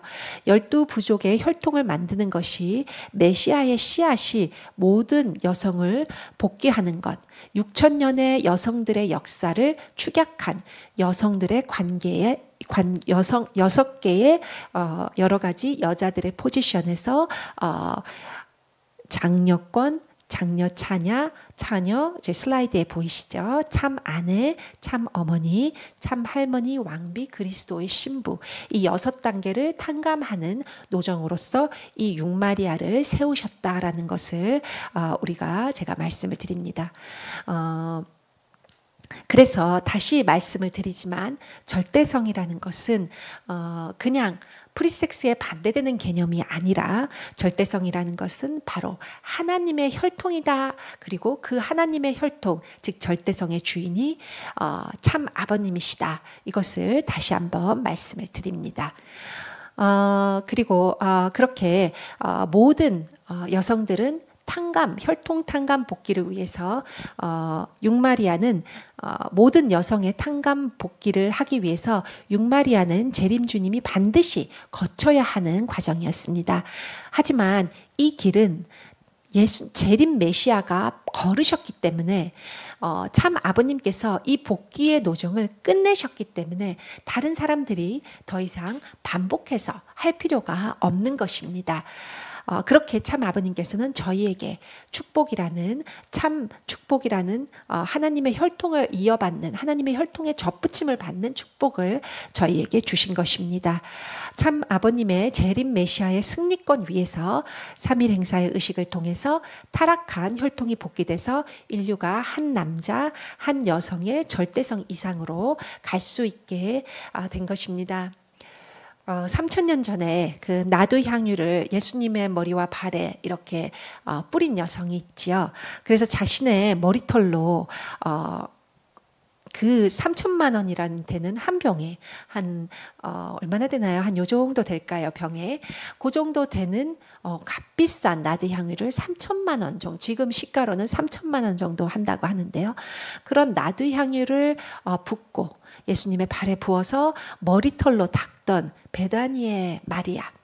사실 이 여성의 한 행동은 너무나 논쟁거리가 되는 행동이죠. 나사로의 소생에 많은 이제 사람들이 그 베다니에서 모였습니다. 예수님도 가시고 제자들도 모였죠. 그런데 거기에서 여성은 머리를 갑자기 풀어헤치고 이 모르는 남성들 앞에서 머리를 풀어헤치고 그 엄한 유대 사회에서 말입니다.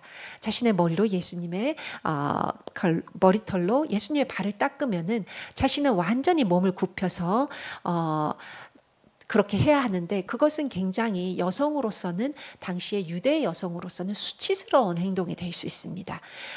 그런데 예수님께서는 이 여성이 결혼하지 않은 여성이 결혼하지 않은 남성에게 이 했던 그 엄한 유대 사회 전통 사회의 여성이 했던 이 행동을 보고 사람들은 막 손가락질했죠.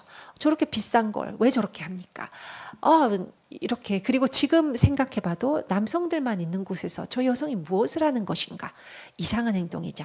그런데 마태복음 26장 13절에는 이렇게 말합니다. 그 여성을 보고 예수님은 나도라 칭찬하시면서 뭐라고 얘기하시냐면 이 복음이 전파되는 곳에는 이 여자가 행한 일로 말하고 칭찬받으면서 이 여자가를 사람들이 다 기억할 거다라고 얘기합니다. 그래서 저희가 성경적인 사명애로 본 육마리아의 섭리 그리고 메시아 사명으로 본 이런 육마리아 섭리에 볼 때 이 육마리아의 사명을 물론 실패하신 분들도 있습니다. 최순아 씨도 실패를 중간에 하셨죠. 그렇지만 실패하시지 않고 끝까지 이 길을 지켜온 여성들에게는 정말 예수님께서 마태복음 26장 13절에 말씀하셨던 이 말씀이 이 성약시대 말씀이 전파되는 곳에는 이 여성이 이 육마리아들이 행한 이 모든 일들이 기억될 것이라고 믿어 의심치 않습니다. 그러면 7번입니다. 이제 강의가 거의 끝으로 가고 있는데요.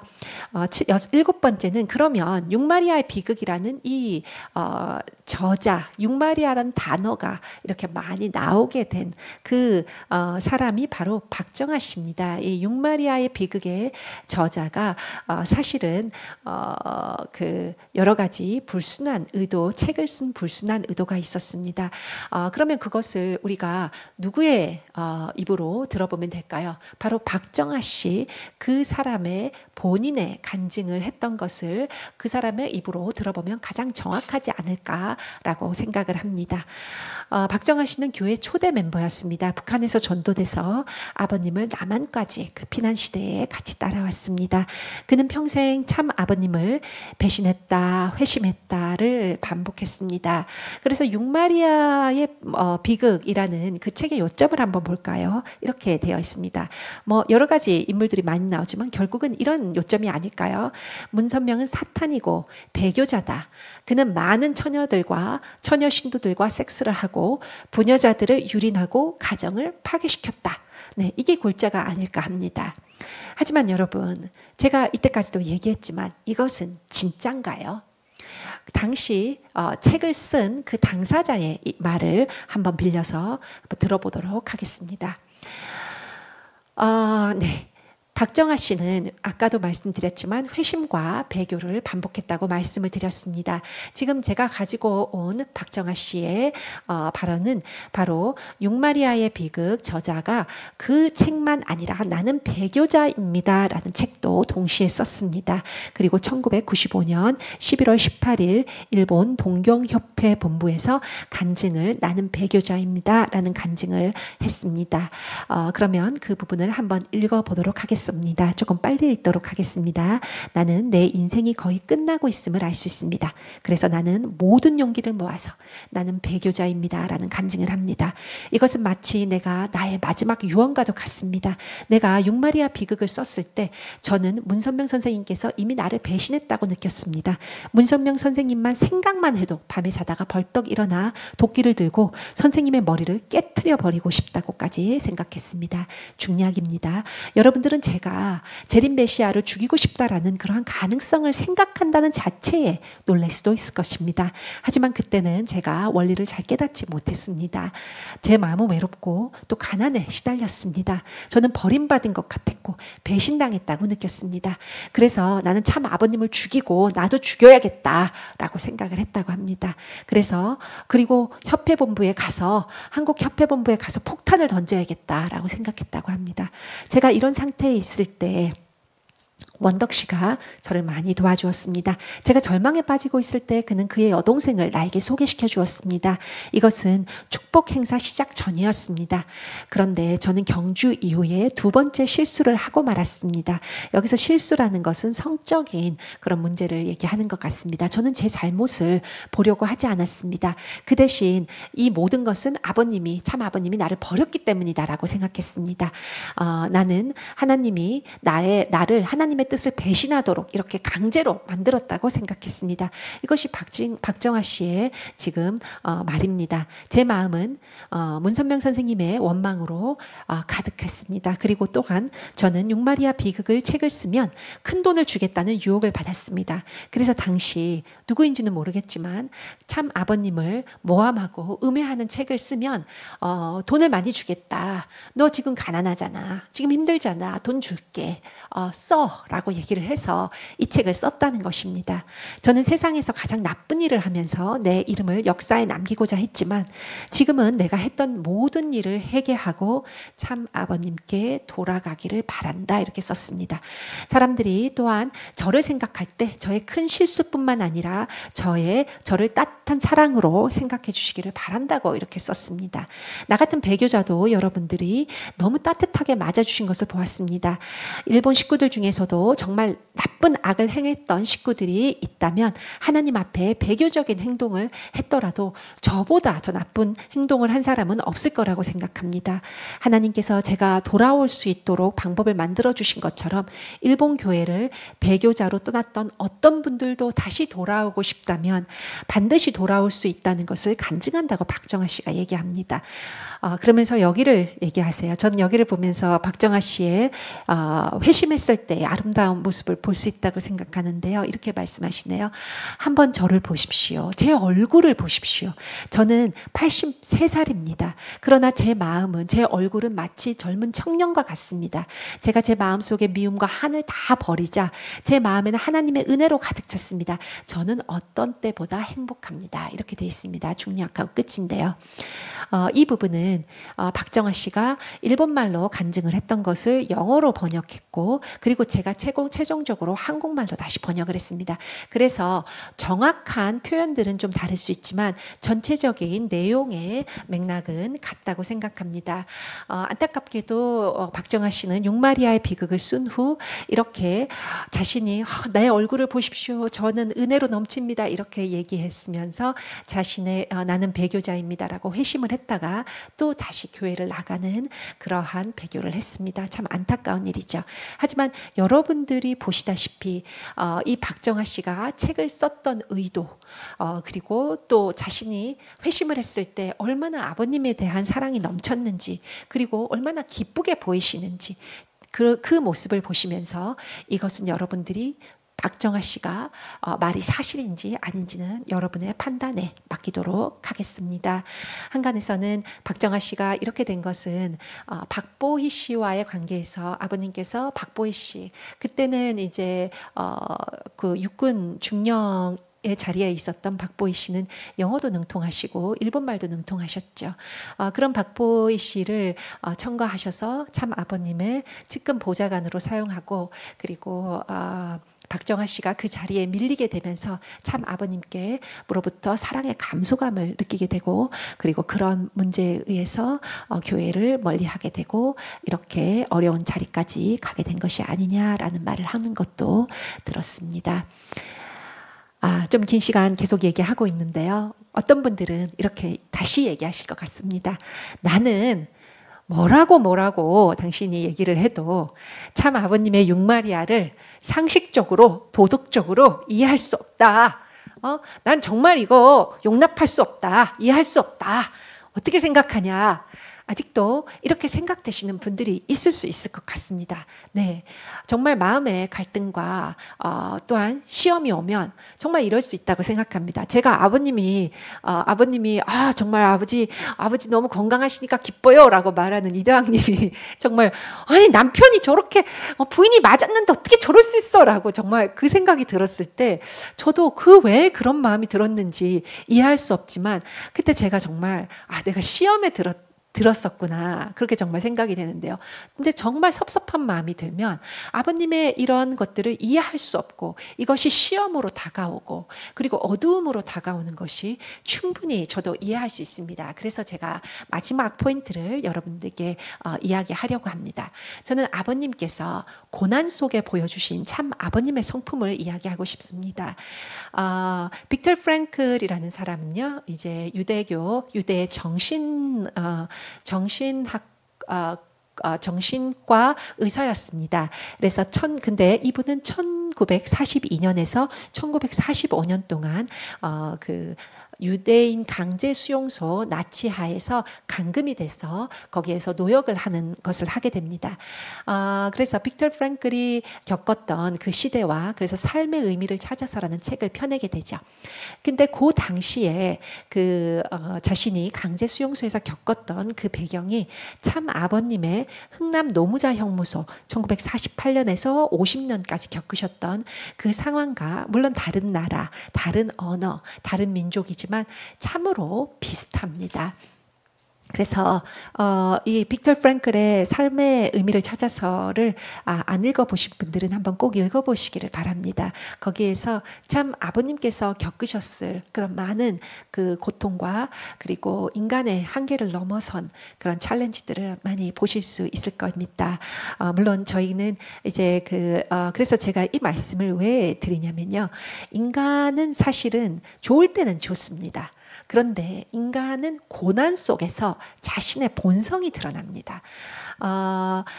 우리는 이것을 당연하다라고 생각할 수 있지만 우리는 참아버님을 생각할 때 뭐 참아버님이 메시아 사명 받았으면 뭐 당연히 그쯤 해야지 이렇게 생각할 수 있지만 그렇지 않습니다. 인간이라는 것은 육체적인 한계가 있기 때문에 그것이 본능적으로 그것이 위협당했을 때는 자신의 가장 밑바닥, 자신의 가장 추악한 모습이 드러나게 됩니다. 빅터 프랭클도 삶의 의미를 찾아서에서 그런 이야기들을 참 많이 하는데요.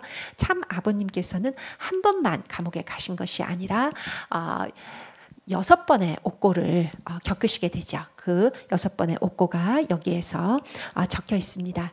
모든 인권이 박탈된 생지옥 같은 곳에서요. 자신과 같이 수감되어 있는 사람들이 하나씩 죽어나가는 것, 그리고 그곳에서 미치지 않고 그것을 살아가면서 지켜봐야 하는 것, 그것은 참 아버님께서 겪으셔야 했던 흥남 감옥의 노정이었습니다. 그래서 고난 속에서 참 아버님은 어떠한 모습을 보여주셨나요?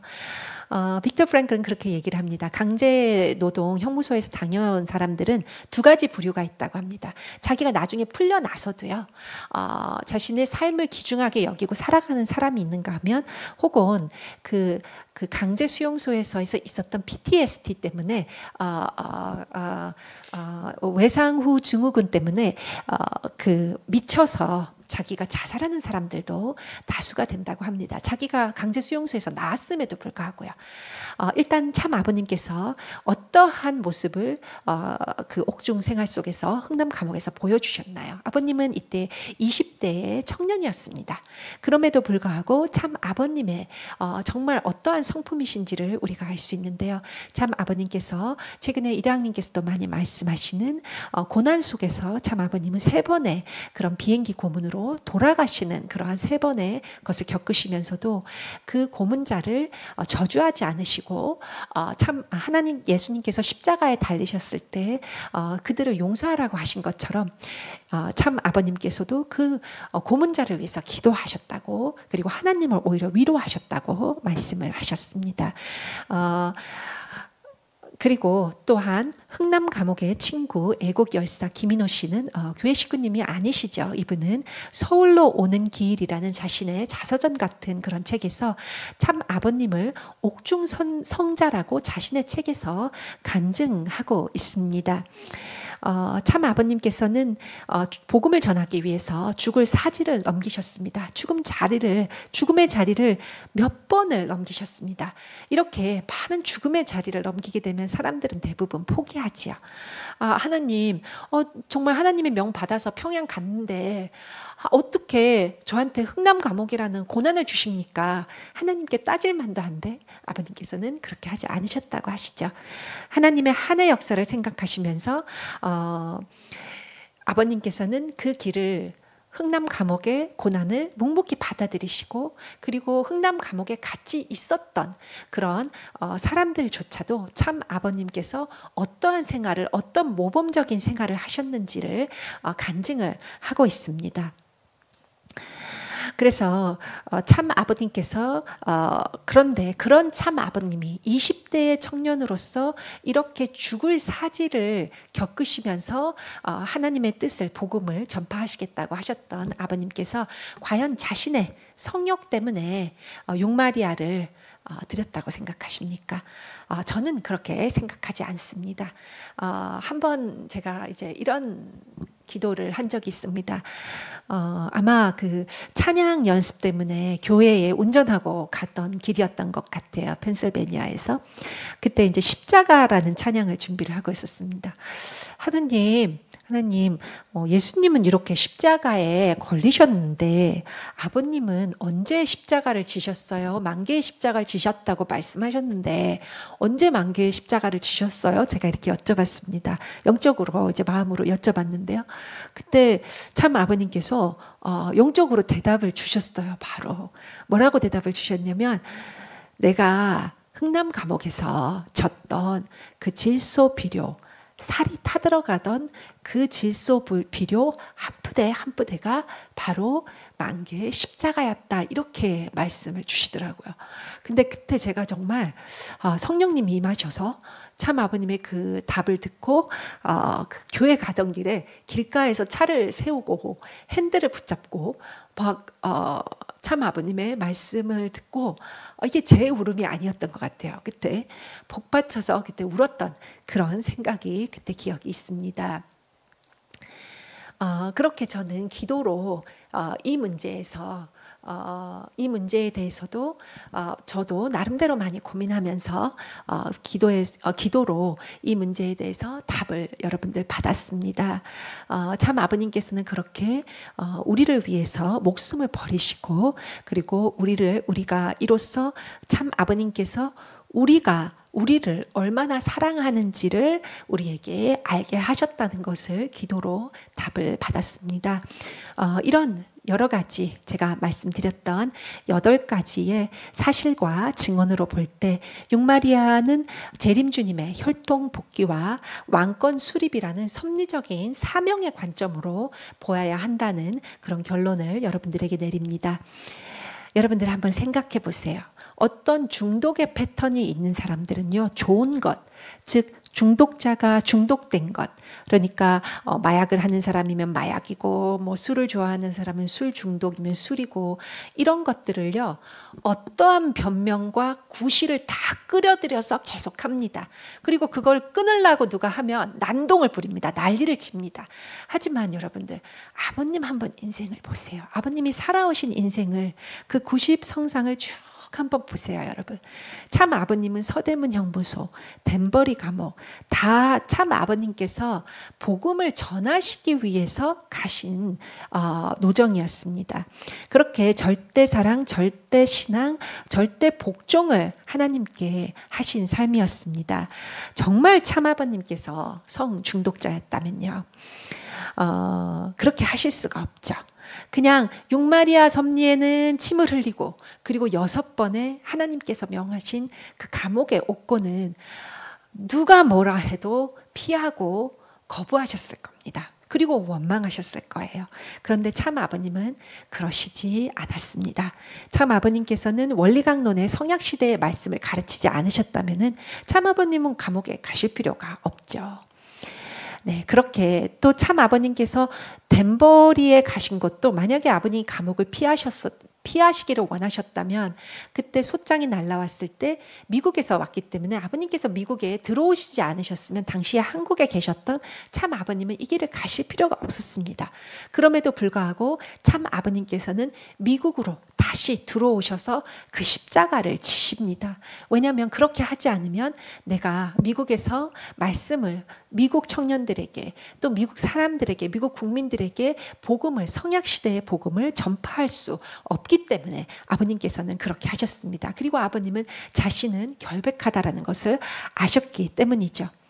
아버님께서는 그렇게 하나님께서 명이시면 북한으로, 남한으로, 미국으로 어디든지 가셨습니다. 그렇게 말씀을 전하셨습니다. 그래서 제가 이렇게 말씀을 드리는 것입니다. 육마리아의 노정은 하나님의 복귀 섭리를 위한 하나님의 혈통 복귀로 봐야 된다고 말입니다. 마지막 결론입니다. 여러분들은 예수님의 십자가가 제가 서론에서 말씀드렸듯이 무엇이라고 생각하십니까? 유대인들이 아직까지도 말하는 로마의 로마 병정과 약혼 기간에 바람이 나서 마리아가 임신을 해서 낳은 혼의 자식 예수가 그냥 로마 제국의 반역죄로 그냥 사형에 누구나 당하는 십자가에 개죽음을 당한 거냐? 그렇게 예수는 하나님의 아들을 사칭했기 때문에 지금도 온갖 그 동물, 호랑이, 인분, 이런 것들에 지금 아직도 지옥에서 펄펄 끓여지면서 예수는 벌을 받고 있다라고 말하는 유대인들의 그런 관점으로 예수님을 바라보시겠습니까? 아니면 이 예수님의 십자가를 나를, 죄를 사하기 위한, 그렇게 하기 위해서 죽으신 하나님의 어린 양, 나의 주님, 이렇게 보시겠습니까? 육마리아의 문제는 많은 갈등과 그리고 많은 저희에게 신앙적인 힘듦을 주는 것을 저 자신도 잘 알고 있습니다. 그래서 여러분들 앞에서 지금 이렇게 얘기하고 있는 것이죠. 그런데 저는 여러분들에게 이런 챌린지를 드리고 싶습니다. 제가 우리가 만약에 예수님의 십자가 노정을 그냥 유대인들의 관점으로 본다면 우리는 절대 예수님을 하나님의 아들로 보면서 하나님 예수님에게 그런 영적 구원을 받는 그러한 자녀로 갈 수 없습니다. 우리는 그냥 길을 방황하게 되겠죠. 재림주님의 육마리아 섭리도 여러분들이 세상에서 얘기하는 관점으로 볼 것이 아니라 참 아버님께서 뭐라고 하시고 참 아버님의 노정에서 그리고 그 책을 쓴 그 사람이 뭐라고 얘기하는지, 또한 성경에서는 우리에게 어떻게 이 탄감복귀 섭리를 가르쳐주고 있는지, 이러한 관점에서 참 아버님의 육마리아의 섭리를 보는 것이 맞다고 생각합니다. 그리고 그것이 진정한 신앙인의 자세라고 생각합니다. 감사합니다. 오늘 여기까지 제가 한 프레젠테이션은 마치겠습니다. 프레젠테이션을 마치면서요, 조금 부록이 있습니다. 자주 나오는 질문들을 잠깐 몇 개 덧붙였는데요.